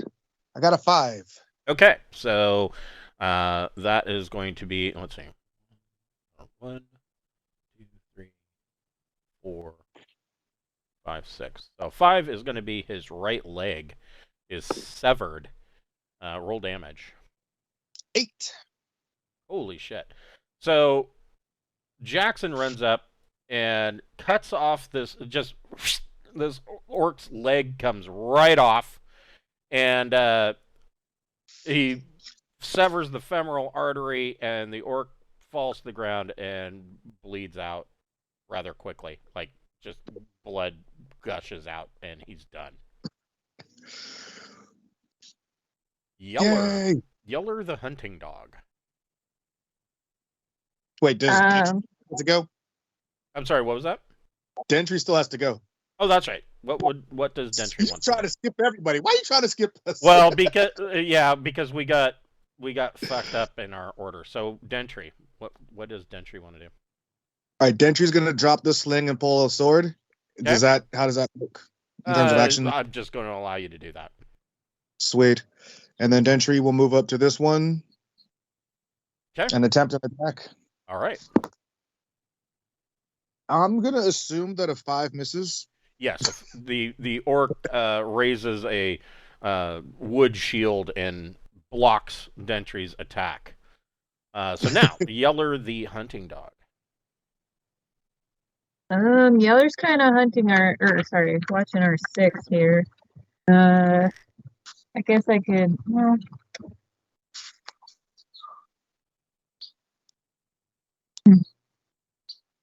They have a fair amount of movement, actually. Yeah, okay. They can probably run up and attack then. Okay. Hold on here, and I think. Let's see. They can make it. Pull up dogs. Yeah, hunting dogs have 60 feet of movement. Yeah. We'll go ahead and try and bite them. Okay. So let's see. Hunting dogs have a THAC0 of 18. A 12 with a THAC0 of 18 hits. Yay. All right. So 1d6. Oof. Yeller leaps onto this orc and rips his throat out and puts a puts that orc down. And move dead orcs And can down go here. back to Out of the- Allura for pets and free. Okay. Willow the War Dog.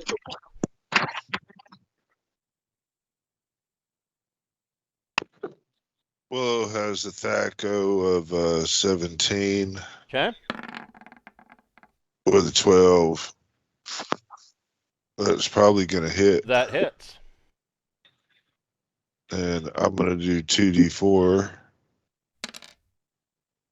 4 points of damage. Okay, and Willow tears out this orc's throat. The rest of his movement, he's coming right up here and barking at the bottom of that tree, Okay. tail wagging, ears perked up, and he, maybe tastes a little, catching the blood falling out of the wounded orc in his mouth. He's like, because he's been sicked. Okay, what would Allura like to do? She could try and sling another rock. Yeah, sling them rocks. Do it. Oh, Ooh. God damn it. Yeah, Alright, it's not doing well. Yeah, with that. her rock goes wide. And what would Mavis like to do? Mavis could move 10 feet and retrieve her sling. Yeah, I think we'll do that. Does that take up my action for this turn? No, you can go. You can pick it up and attack. Okay. Yeah. Let's off the rock here. Ow. Fuck. All right. She Let's misses not. as well. All right. Okay. And Toomey. Toomey will now go for this one in the tree. Okay. All right, Toomey's first attack. A 3, I'm assuming, is a miss. So Toomey has a THAC0 of 18, and a 3 is a miss. Yes. Yeah, I figured a 3 no matter what the THAC0 was. Yeah. No. Yeah. Toomey would need a 12 to hit. And for the second time. But yeah, no. And Jackson. Jackson.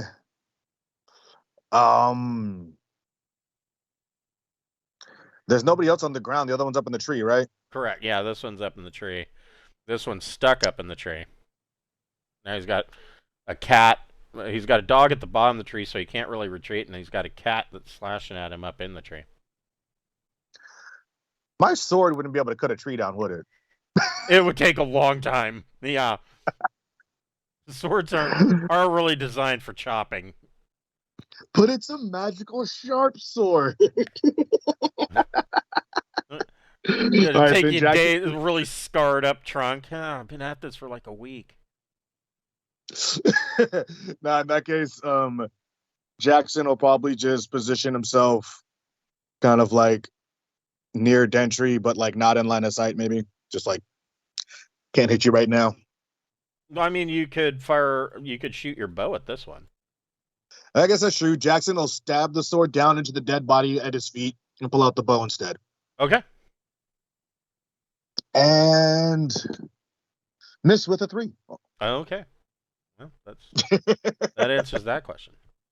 Apparently, I like 3s and 4s again.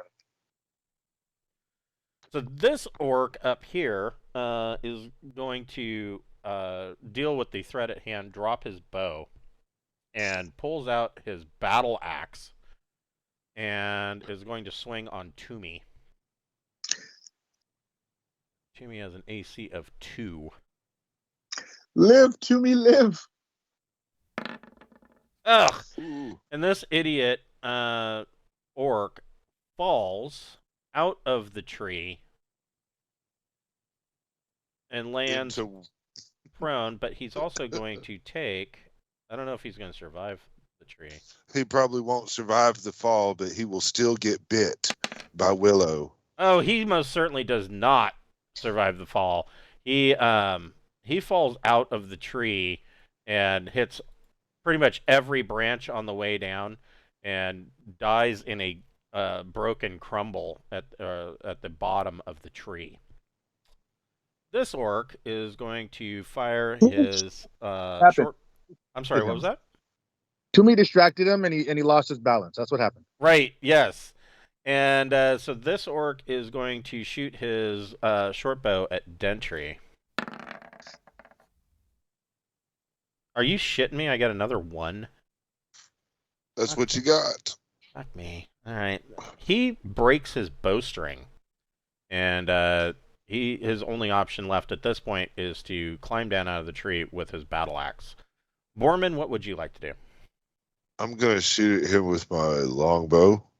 Okay. That's what I'm gonna do.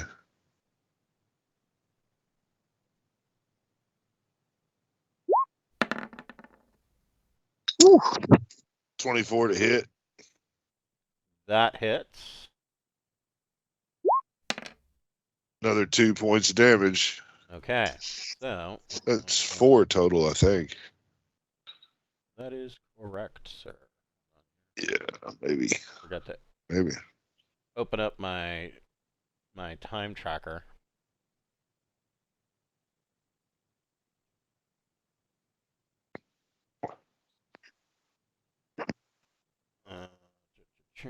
Oh.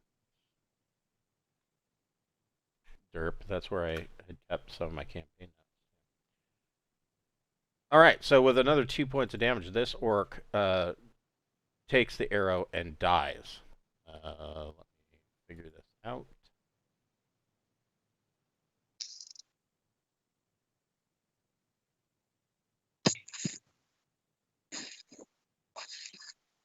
If combat ends and all of that, I'm gonna suggest that everybody get over in here, and I'm gonna put down traps along the trail.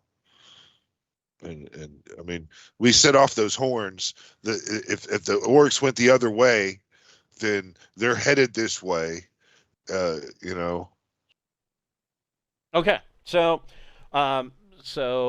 you guys, this over here is this orc camp, and so they have crafted a crude camo net to hang basically between these trees in here. That kind of keeps their small campsite concealed. They've been very careful. They have a cooking fire, but they've kept it small and low, and they've let it burn down to just hot coals in order to avoid detection. And so you, first of all, you get you're going to get 6 rolls on table D, because this is their they have some kind of horde going on here. Treasure. So you get 6 rolls. Who wants to make the first roll? There is a 50, and you find 4,000 gold pieces.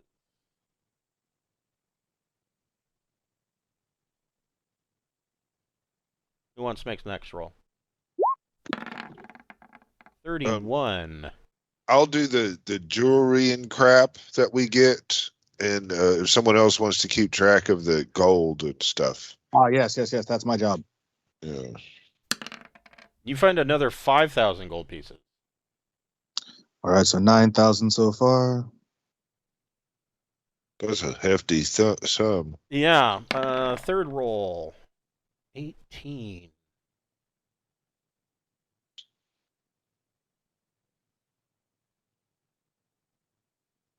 Oh, sorry. Hold on.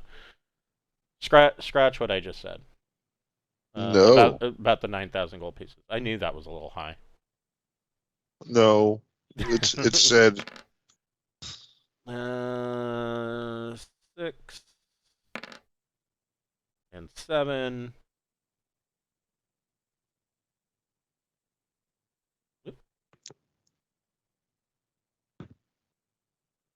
So instead of 9,000 gold pieces, you find 13 gems that are worth 130 gold pieces total.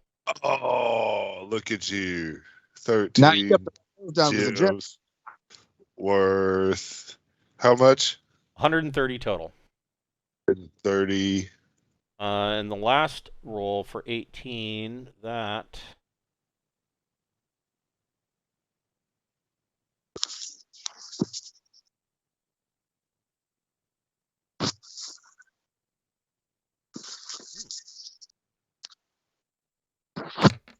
You find 8 pieces of jewelry worth 800 gold pieces.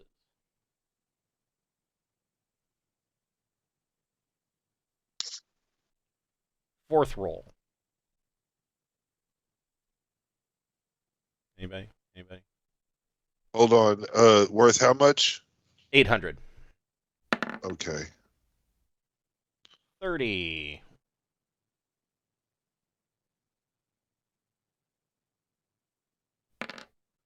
You find another 5 gold, or 5 gems worth 500 gold pieces. I guess I'll take the last roll then. You got 2 more. Roll 2 number more. 5. 66 is nothing. Last roll.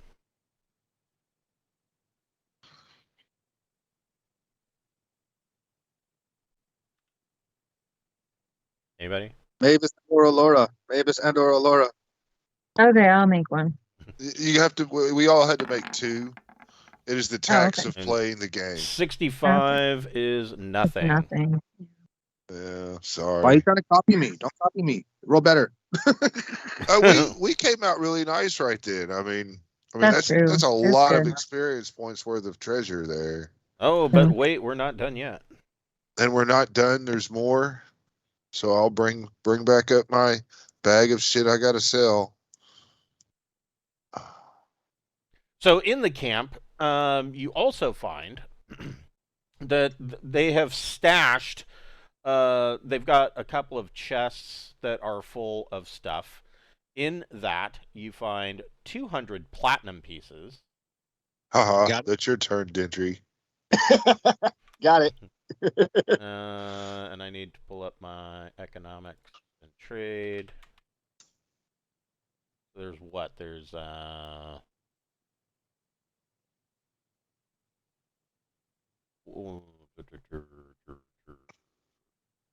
are 5. Yeah, 5 gold pieces to every 1 platinum. So, just a moment.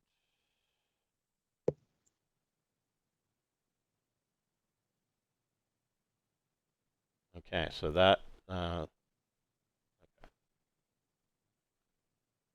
Sorry, I'm keeping tabs of XP as I go.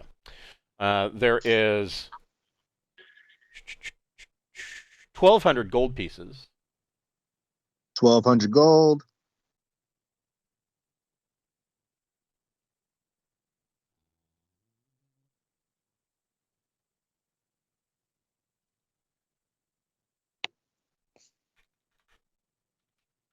Okay. And there is 500 electrum pieces. 500 electrum. 900 silver. 900 silver. And, that's divided by 10. That's 90. And there is 1,500 copper. 1,500 copper. And you find a small locked box, or like a small iron lockbox. Well, not that small. It's about 2 feet long. I do not pick it. Okay, so you have an iron lockbox, and it feels fairly heavy. Like, aside from the fact that it's an iron lockbox, but you can feel that there's stuff inside. And it feels fairly heavy.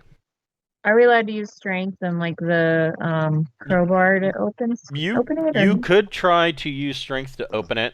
This is going to be a little bit tougher to open because it is a lockbox or an iron lockbox. So let me look at ability score check. While all this is going on, I'm gonna kind of be hidden in these trees over here, and I'm gonna put down some traps Okay. on this path right here. I've got 2 of those bear traps. Okay. I'm gonna put one right there and one right there, and maybe some cow trips right there. And me and Willow are gonna just hide right there. Okay. So, Hopefully, who's going to try and use the crowbar to open up the lockbox? I don't have good strength, so I shouldn't do it.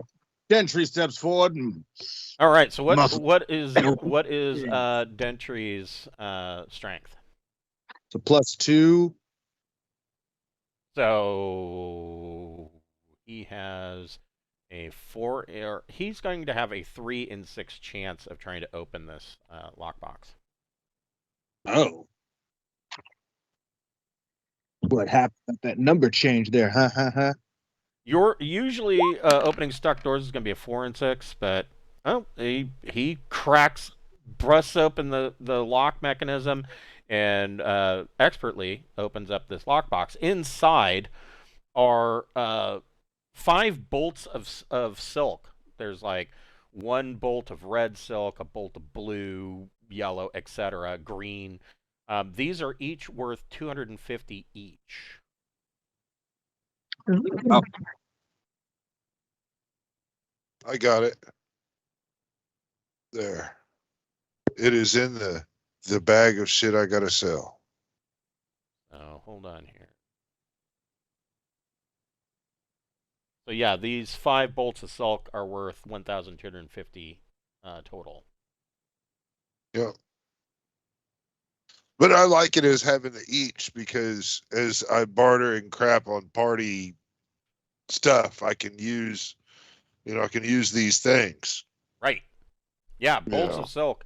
I mean, these came from a trade caravan from the east. These, that bolts of silk are something that is commonly traded from Erebachia, and usually they get their silk from Orentis, which is far, far to the south across the Dragon Sea. And little known fact about Orentis is that just like Stagina, the bulk of their population are gargantuans. The bulk of the population in Orentis is Hephaestans, and they are very elf-like. But another little known fact about Orentis is that they have a fighting class that are very monk-like, but they have entire orders of kineticists that come from Orentis, and they are like monk-like, but they have special powers. From here,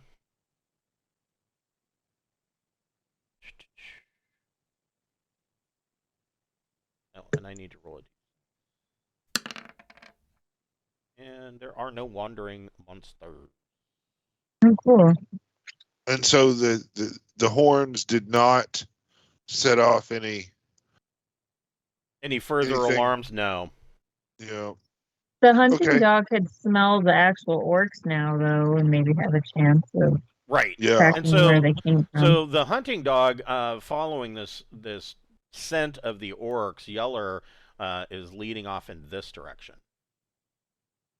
Then I think that's the way we should go. I'll retrieve my traps. Okay. And I mean, we're just gonna kind of try to go as quietly as we can up this trail, following the orcs. Okay. So go ahead and move your guys where you're going to move.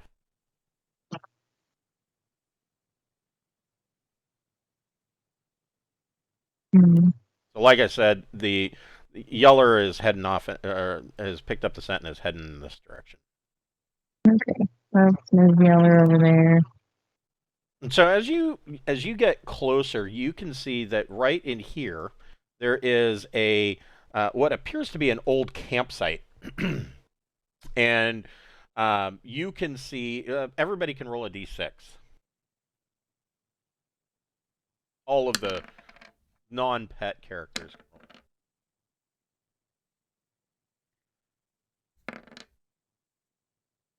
Four and a two. Mavis and Allura see it, and Dentry and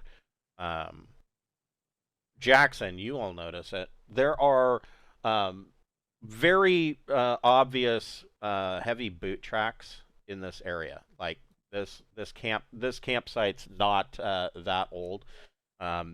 You can see that there is a cold fire pit here, and you can see that this the remains of an old fire pit sits in the center of this small glen, and there are obvious spots where bedrolls were laid down around the campfire, like they laid down dried grass and then threw their bedrolls over the top of them. And it's obvious that it's been camped down. Do you There's want trail out the back side of it?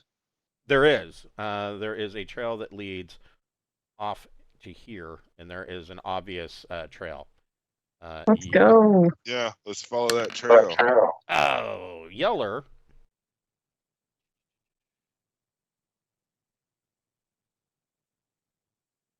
Yeller steps in a snare trap in this old campsite. Oh.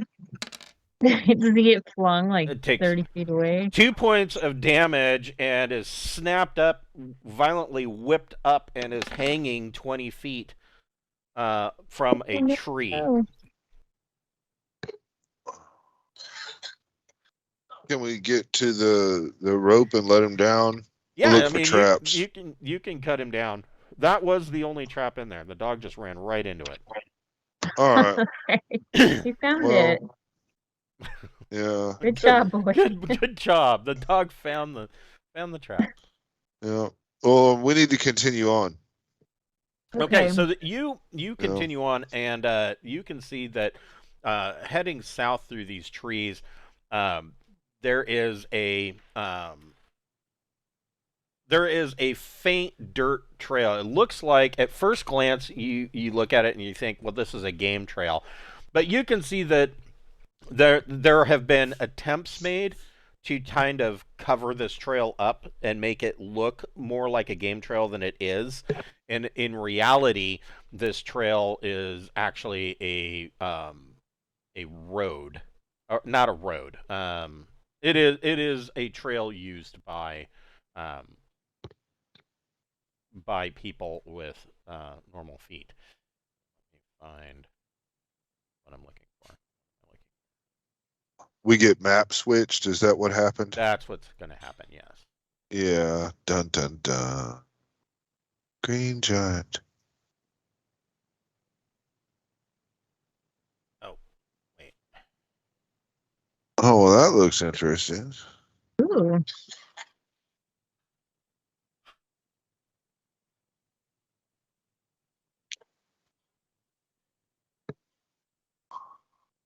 I get what you were going for there. Yeah. Okay, so as you guys move up this, or follow this trail, you see that the trail gets less and less covered up, and you can tell that the trail is actually packed earth, and it's much more pronounced. And you can see that it is coming along at the end, far at the end of this trail up here. You can see that there is an area that is of packed down earth. That there's a larger camp here, and it is now late in the evening, and you can see that there are torches and campfires, and you can smell smoke from cooking fires, and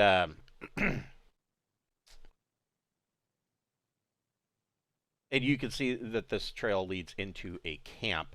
On either side, it is heavily forested, and you're not really that far to the north, but you are on the west bank of the river. You're not as close to the river to the point where you can see the water, but you are in the foothills in the forested glen. This is a small orc warband camp, And go ahead and move your characters where you want to be on this trail, and you can move.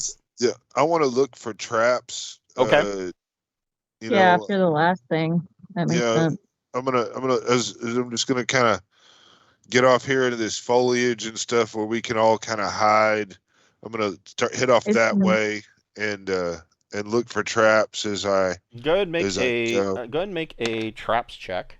Okay. That I should have found any that are there. You did indeed. I don't see Mavis anywhere to move. Did I miss?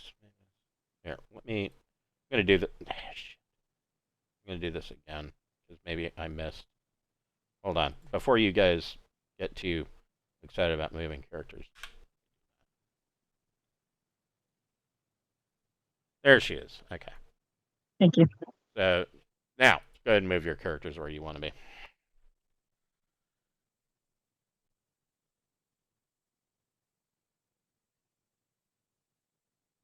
Well, I can't see my characters at all.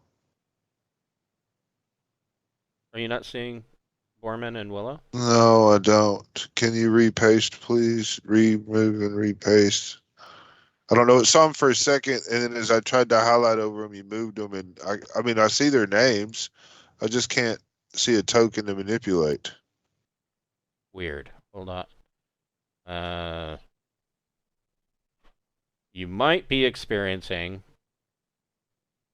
I'll refresh.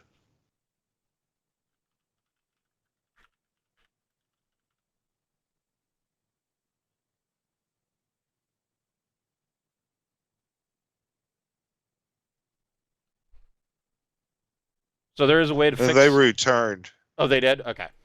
Yeah. Yeah, you might.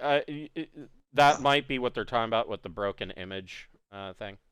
Maybe I refreshed the screen and there we went. So yeah, problem fixed. So you do find a trap. There is a scything blade trap that the orcs have set up. It is a crude, looks like a rusty blade rope and a sapling kind of tripwire that is cleverly disguised across the road right here. And so, and actually make that a little smaller. That's better. So that it goes kind of this way. And so it would have chopped across the road, and but you find that, and you can make another roll if you want to disable it. There's no reason to. I mean, we're moving around it anyway. You know, as I said, we're kind of moving off into the foliage, and you know, I mean, a frontal assault is not the smart way to start things. So you know, that's So who wants to? You can, of course, move silently to move into position, and then you can make a hide check if you want to kind of scout out this camp. well. If I can get us all over here, I'll go invisible and you know, kind of walk up I in think here. Jackson and Borman are probably the most obvious choices for scouting. Yeah, I'm going invisible. Okay. So, you know, I'm just gonna kind of creep up in here and see what I can see. Okay. If you know, we've already established that if I blow the whistle, Willow's gonna come in attack mode. Okay. So you. But I'm looking for traps as I'm creeping up invisibly.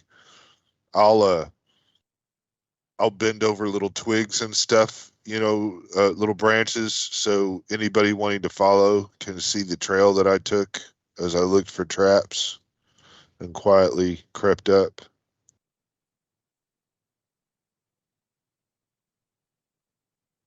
Willow's probably going to stay right there until he's called.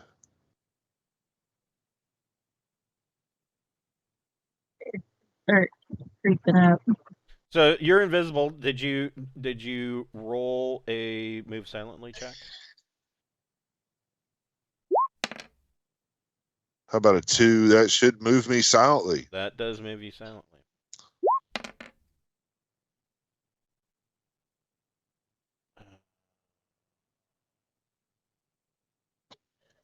Three.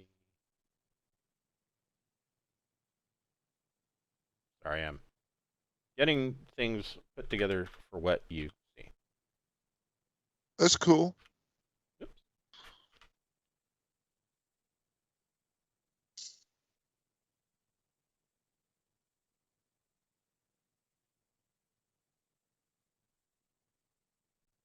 And Jackson, you are also moving silently, correct?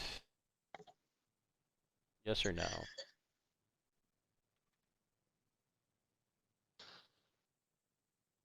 I can't hear you, Jackson. Oh, I guess rangers don't. That's so damn much. Okay, I was muted the whole time. Oh my god. Okay. I'm sorry. I Yeah, thought I guess rangers don't get a move silent skill, which is No, we have a 3 and 6 in the wilderness of moving quietly, and a 3 and 6 of hiding in okay. the wilderness. Okay. Oh, there it is. Yes, you are correct. And and you rolled a 5. Okay. So Jackson is where's Jackson moving to? Oh, you're over here. Okay.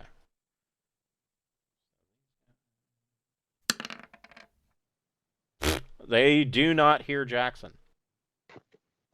So Jackson, you note that there are 3 orcs down here, and that this this tent here, you can hear that there are some more orcs obviously inside. This tent here appears to be made of wood and large bones, and with tanned hide stretched over it. It's about 15 feet tall, and this building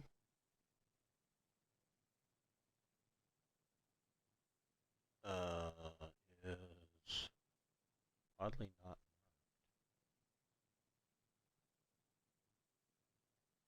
That building appears to be for like livestock or animals, and you see that there are several dire wolves in there, and I am on my thing. I need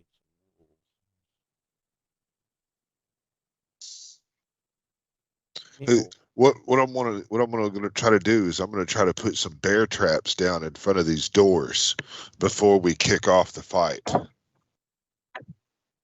Wow, that's a lot of guys. Oh, That no, is it's not. It's a fair amount. We got enough room to maneuver. Yeah. They're spread out. I mean, that's the good part. Mm. And they're unaware. So, I mean, I need.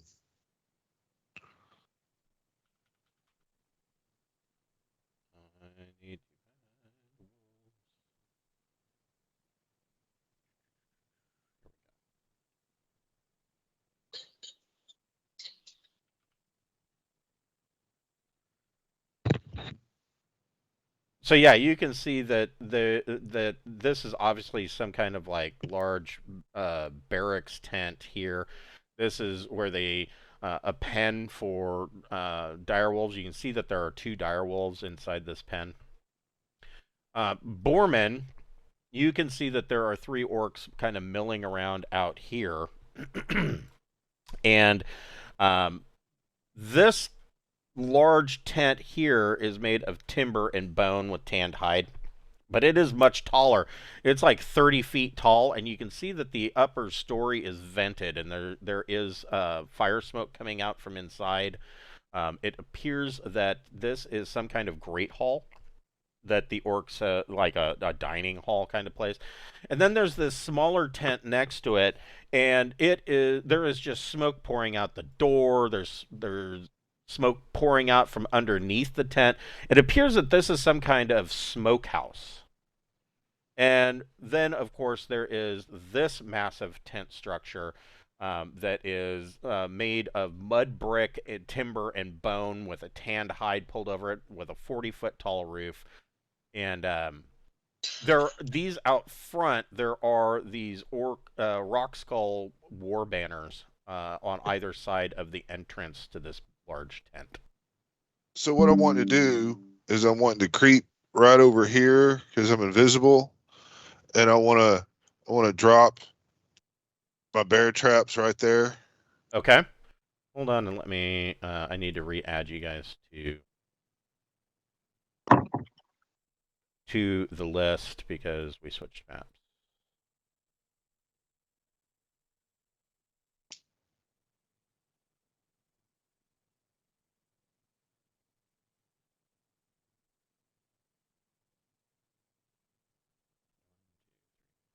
Because I know Yep. Jackson would probably be moving a lot slower than I am because he's not invisible. And True. Yeah. so And right I'm trying now, to get. Jackson is attempting to hide. I mean, he's Yeah. not really being very successful at it. But these orcs down here haven't heard him or noticed him. So Right. whether he was successful or not didn't really matter. Yeah. So I'm gonna put a bear trap in both these squares, kind of just leaving this thing, and then caltrips right after it. Okay. So I've got enough to do all 4 of these little hexes just coming out. I'm gonna trap that place right the fuck on up. Okay. So you're putting a couple of bear traps here. Yeah, and then a couple of caltrip squares out. Make that a real kind of fucked up place to come through. Yeah. So new rules for caltrips. They no longer do the 1d4 damage, but they do cause movement to be slowed to half. There's a 2 in 6 chance that somebody going through an area with caltrips will step on a caltrip, which causes their movement to be moved to half. And it will stay that way until they receive healing of some kind. So like that. Yeah, but one more caltrip right there too. That's all my goodies. Okay, Yeah. so kind of like that. Yeah, looks Okay. good. Uh-huh. Okay. And then there's these 3 guys are milling about, and these guys are milling about, and so I'm just gonna, just gonna kind of ease my way. I'm gonna loop around kind of wide here, Okay. and then get to like right in here, and I'm gonna wait. I'm gonna go ahead and pull out my, get ready to pull out the frost band, put my shield on, and I'm gonna get ready to fuck some people up when things start going crazy. When everything goes south. Okay. Yeah. And I'll kind of have my whistle, in my shield hand up to my mouth so I can blow it when Okay. things happen. Okay. All right. So Jackson, in your attempt to hide, what are you doing? And obviously you can't see what Borman was doing because Borman is invisible.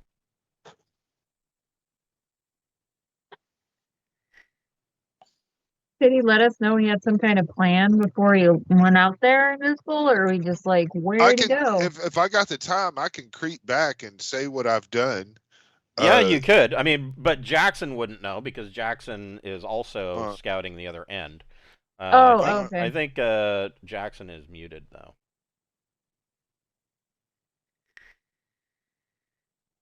I mean, I don't know how slow he's going. That's what I'm worried about. I would run back and tell everybody what I've done, invisible. Okay.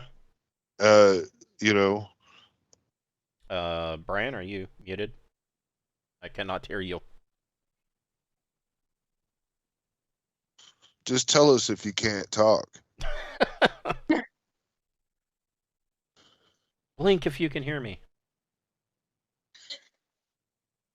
But yeah, if given the time, I most definitely would, kind of come back over to my friends and whisper. That was weird. It just made me not be able to talk. Weird. I can hear you now. Yeah. I had to drop the call. I wasn't muted. It just wasn't letting me be heard. So, Jackson, you are not moving as quietly as you'd like. What would you like to do? At this point, I've gotten as far as I'm gonna go, and I'm basically waiting here Okay. And when things kick off, since I don't see anything, I see what I see over here, and I'm just like, all right, well, there's not a whole lot. Like, I'm waiting over here because I don't see anything of like, oh my god, I must tell the party this. We're all gonna see the stuff that I see when I get here, so I'm just waiting. Okay. Yeah. Go ahead and make another move silent check. So another 3 and 6. Oh, that's not good. It is not. That is not. So these 3 orcs here, they all hear something, and Borman, you can see that these orcs are suddenly very interested in something back here. I will blow my whistle and hit this guy with my sword, and that will be how everybody knows it's time. Okay. So first of all, everybody roll initiative. Throw yourselves into lay stack. I don't trust the in-game roller anymore.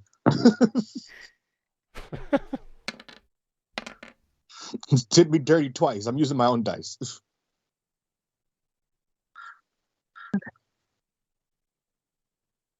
There's the 3 I needed.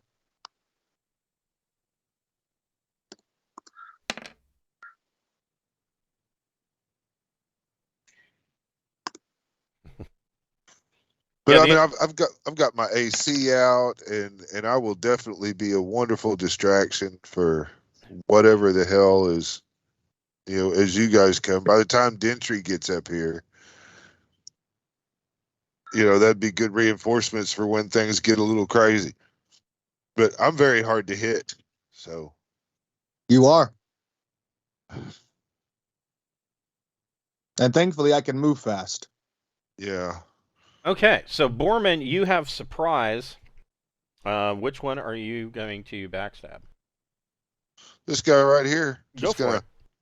walk up to him. I mean, since things have been heard and down there, so this will be at +9.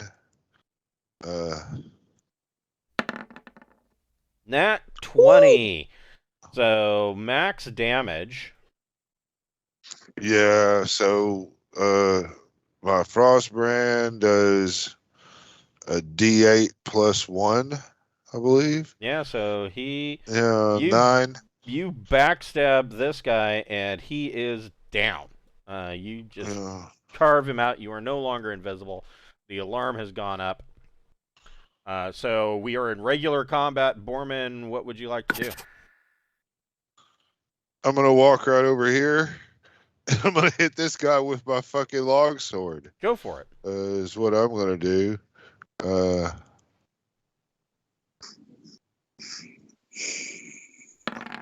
Oh my God, are you for real? So all day long, baby. Another 9 points of damage. That guy goes down. Borman will step right up to this guy and stop, and in common he'll say, "Catch you fuckers at a bad time." Willow the War Dog. What does Willow want to do all the way back here? Willow is going to run 40 feet because he's in a searching kind of mode, looking for a target. You know what I mean? And he probably heard the whistle, or she heard the whistle. Heard the whistle, and that meant it's time to fucking come get you good on. And so I'm thinking that 40 foot is right about there. That's about right, yeah. Toomey the Fairy Cat. Toomey is gonna try and get over by where I am now, because Toomey's like, where is telepathically linked to me, and Toomey knows. Oh no! So let's see how far I can get with Toomey's. I think it's 60 flight.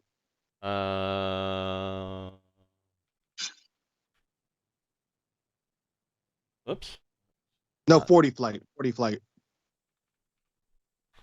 Toomey has 40 feet of flight. Correct. 40 feet flying. The cool thing about this way is or people in robes and shit, when they show up on the battlefield, most everything will be kind of engaged, and you guys should be removed from the attack. I'm hoping you guys don't get attacked. Yeah, the this. clothies, Yeah. yeah. But I think for future reference, we'll make a more verbal plan before I go invisible and just run in. Yeah. Yeah, we just kind of did this. Sorry. So Toomey goes flying over in that direction. Dentry, what would you like to do? Dentry hears the beginnings of combat and does his slow trudge forward towards combat. Clank, clank, clank, clank. Right, because he's clanking, and at that he's not fast, so he's just like, So Dentry is Dentry wearing magic armor? Was I? I don't remember. What was the question? Is Dentry wearing magical armor? No. What kind of armor is Dentry wearing? Dentry has, well, I guess he has a ring of protection, so that part's magical, but his main armor is just the half plate, I think. Just regular plate. Okay. Yeah, so, plate. Yeah. So I mean, Dentry might. I mean, his AC could get better if he wears full plate. Plus he has a shield and he has a ring of protection. There we go. Okay. So yeah, he might consider full plate, but can he dash? Oh, I could dash. I have full plate, not half plate. I have full plate mail, so that's a 3. I have a shield, which gives me another 1 down, and then I have the ring of protection, so it's at a 1 right now with Dentry. Hold on. What could I get better than plate mail? Full plate. Full plate. Actually, so full plate. What's your dex modifier?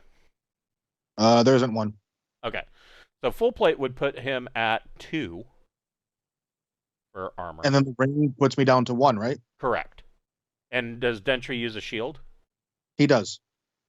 So that means Dentry's AC would be 0. Oh, so there is different. So full plate. Yeah, there was a change with Carcass Crawler issue number 3. They put stats for full plate, and full plate's base AC is 2, and then the ring of protection is 1, so that brings it down to 1, and a shield is another. Is that a +1 shield, or is it just a regular shield? Regular shield. So yeah, your AC would be 0. Oh, my AC is 0 after Carcass Crawler change. Okay, I didn't realize that was a change. After issue number 3 came out, it adjusted it. So yeah. Okay, so my AC is now 0 for him. Okay, cool.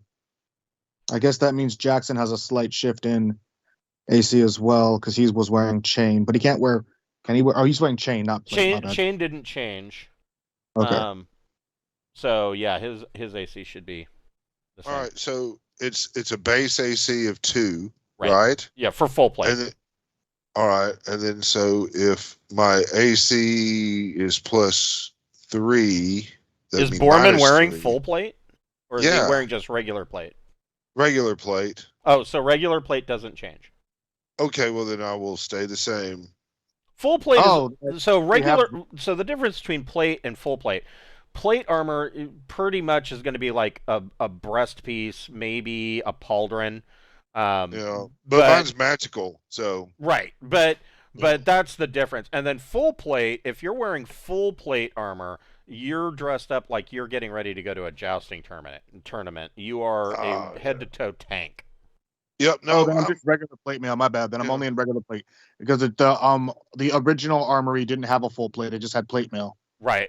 Yeah. The original armory called full plate suit, but there is a full plate is what it should be, and we'll get you some fucking full plate. We just now that the patch has been released in our realm, I bet with there'll be like full plate plus magic full plate drops. Right. Yeah. I'll do some drops for full plate. See, there we go. Yeah, we've complained to the game administration, and it has responded. You complain to the devs, and they are going to patch it into the world. Yeah, hell yeah. Well, there we go. So yeah, Dentry still has his regular movement. So you were right. If you are just wearing regular plate, half plate, I guess that's the difference. Plate would be half plate, and then there's full plate. So okay, he's just wearing. Well, then I have to get get some full plate. Right, Yeah, you would have okay. to buy full plate. But yeah, you can still dash though and go up to near where Willow is if you wanted That is to. what I will do then. I will dash. Okay, so yeah, you could move double your combat movement rate or encounter movement rate. I will do this and move another 20 feet, which is not much, but I will move another 20 feet. Okay. Man, that's a lot if you think about it. Yeah, I I mean that gives you 40 feet, but you could not you wouldn't be able to do an act or an attack. Yeah, attack. But Can't catch up to Willow, but there I be. Okay. Oh, I guess we could have done a dash. I forgot about that part. Yeah. You're good. Will you allow it? Okay. So Will you allow a dash from to me? yes, you could allow a dash from to me. Thank you. down there by the upside down tents. Yes. And the underside. The Alrighty. underside of the map is most treacherous. Okay. What would Jackson like to do? You see that there's these three orcs moving quite interestingly. They are heavily interested in Jackson's position because they heard him moving around. Okay. Jackson will move behind where Toomey is, because I've got the movement for that. Okay. So I can easily get back over here. Okay. Actually, yeah. No, I lied. No? Jackson's going to kind of move over here this time, kind of around the tent, but not like far. Okay. So there. Okay. Can I make another move silently check that time at least? Sure. See if they heard me do it that time. Come on, dice. Nope, they heard me. I rolled a 4. Okay. All right. I was hoping to maybe throw them off so they think that Toomey was the one that made the noise. Damn cat. What would Mavis like to do? Let's do some moving. Here. Wait, are we trying to sneak in or trying to kill everybody? I think sneaking is past now. The orcs Okay. are alerted. I didn't know if that was possible still. You know what? I did. I can probably try and fling a rock at a penalty, I'm guessing. Let's see. Hold on here. Who are you going to throw the rock at? This person's like 55 feet away. So a Pretty sling, far. 55 feet for a sling, puts him into medium range.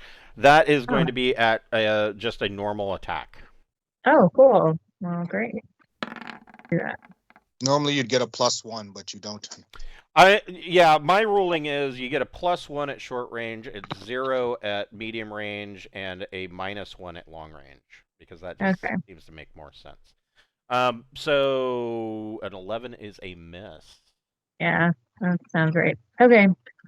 Let's rinse and repeat. Okay. And This then one. Laura, she's going to do the same thing. Yeah. Hopefully better. That's a hit. Oh, yay. Okay.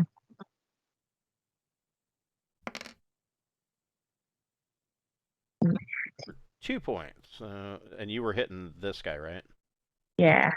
I moved the dog up to try and get in the way of in between them. But yeah, I'm kind of too far to attack anything. So. Okay. And the dire wolves. Dire wolves.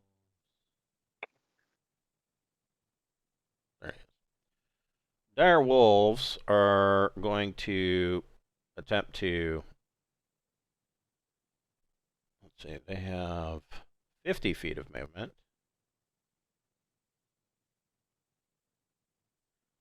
Dire wolf, number 1 can make it that far.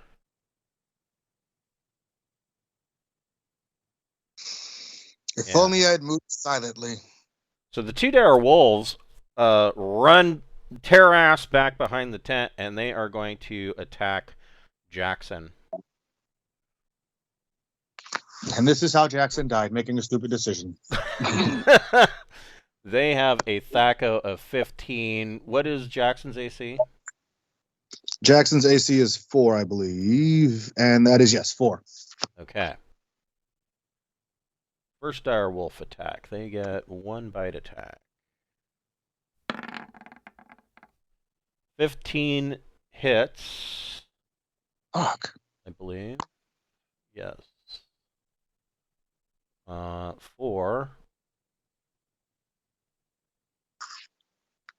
2d4. Shit. This could hurt. For 3 points of damage. And second dire wolf misses with a 7. Yay! I'm alive. Orcs. This will be the last round before we break for this week. This orc up here is going to swing. What is he using? He is using -2 AC. a battle axe. Why is he at -2 AC? Because I have a +3 dex modifier, a shield, and plate. Oh, you mean your AC is -3? Yep. Okay, You're gotcha. swinging. No, -2. -2. Gotcha. Yeah. You're swinging at me. Yep. You He's wanted- swinging a battle axe. Ooh, close but misses. You block him with your shield. These orcs are using... What are these? They're also using battle axes. Okay. 40 feet of movement. Hey, he can get in range. This orc. Not quite.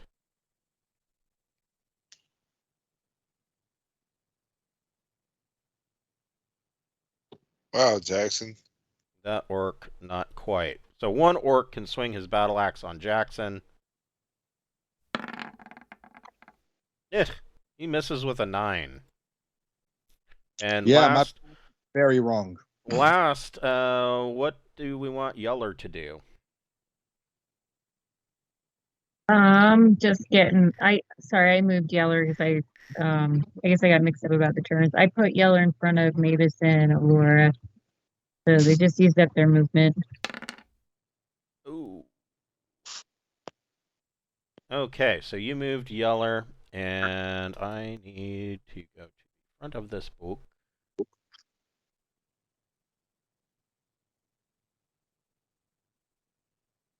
Oh, did I not? I guess I did not. Interesting. Okay. Well, then, what I need to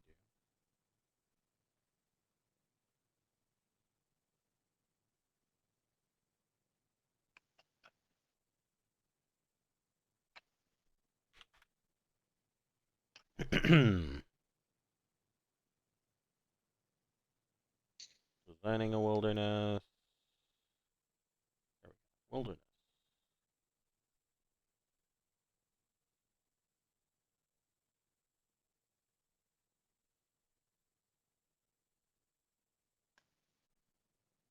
D8. 4.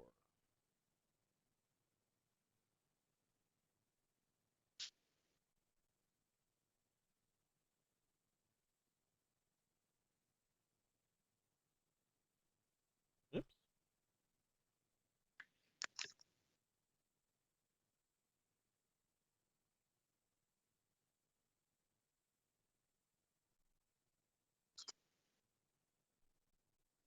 Yeah. Oh. Hold on.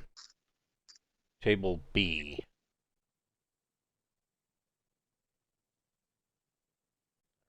D20. 20. Oh, that's interesting. I'm just setting this up for the next session. Yeah, I'm like, what the fuck just happened? Right. I will tell you. I mean, if you're rolling 20 of some creature, I hope they're allies. Holy fuck, We're not that lucky. man! And I've already popped my invis, but There are 4 of them.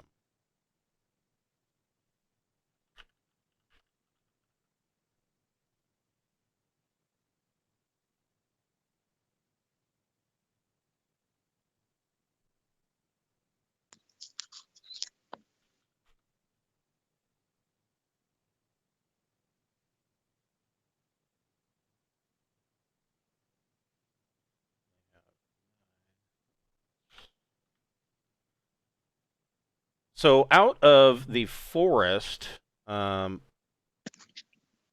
here, Alora, you see that there are 4 caveman-like creatures wearing furs and carrying like stone axes and clubs and spears that have come out of the tree line here. It looks like they came out of the foothills and have moved into or onto this trail behind you. And you're not sure what their intentions are, but we will find that out next week. wow. At 12 o'clock on Saturday. All right, well, cool. All right. Hopefully those guys are allies, because I mean, Jackson L. Samuel is going to have a bad. He's got to do some finagling to get the fuck up out of there. Jackson's got problems. Yeah. This should be an interesting combat that we will complete next week. Oh, I need to give you guys XP. Oh yeah, that's good to have. Yeah, we'll just save the actual split of gold until, you know what I'm talking about. Yeah, gotcha. Yeah. So everybody gets 753.5 XP. 753.5. Yeah, those halves will add up. Yeah, they will.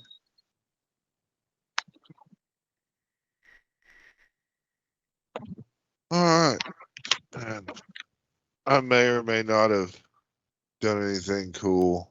You killed 2 guys. That's pretty fucking sweet. Oh, that's not what I was meaning. I was meaning on levels. Looking. I'm so close to leveling up. Oh well. Next game, I think we will. If we survive, then I think my characters will level up. Yeah. Well, I'm a level 3 thief now. Nice. Ooh. So. All right. Well, so that means you get what? 2 more expertise points. That's correct. And I'll get I'll get a D4 divided by 2 hit points. So I'll get 1 hit point. Okay. Right. I mean, I have to get something. Yep.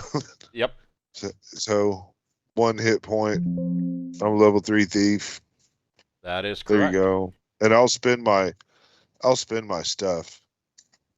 Okay. Over the week. Yeah, you can decide where you want to put those over the week, and I'm going to put them on pick lock. Both of them. Okay, you can do that. You can certainly do that. So anyway, all thanks right. a lot. I will see you guys next week at 12 o'clock. All right. Have a good one, guys. See you. Thank you. You're welcome.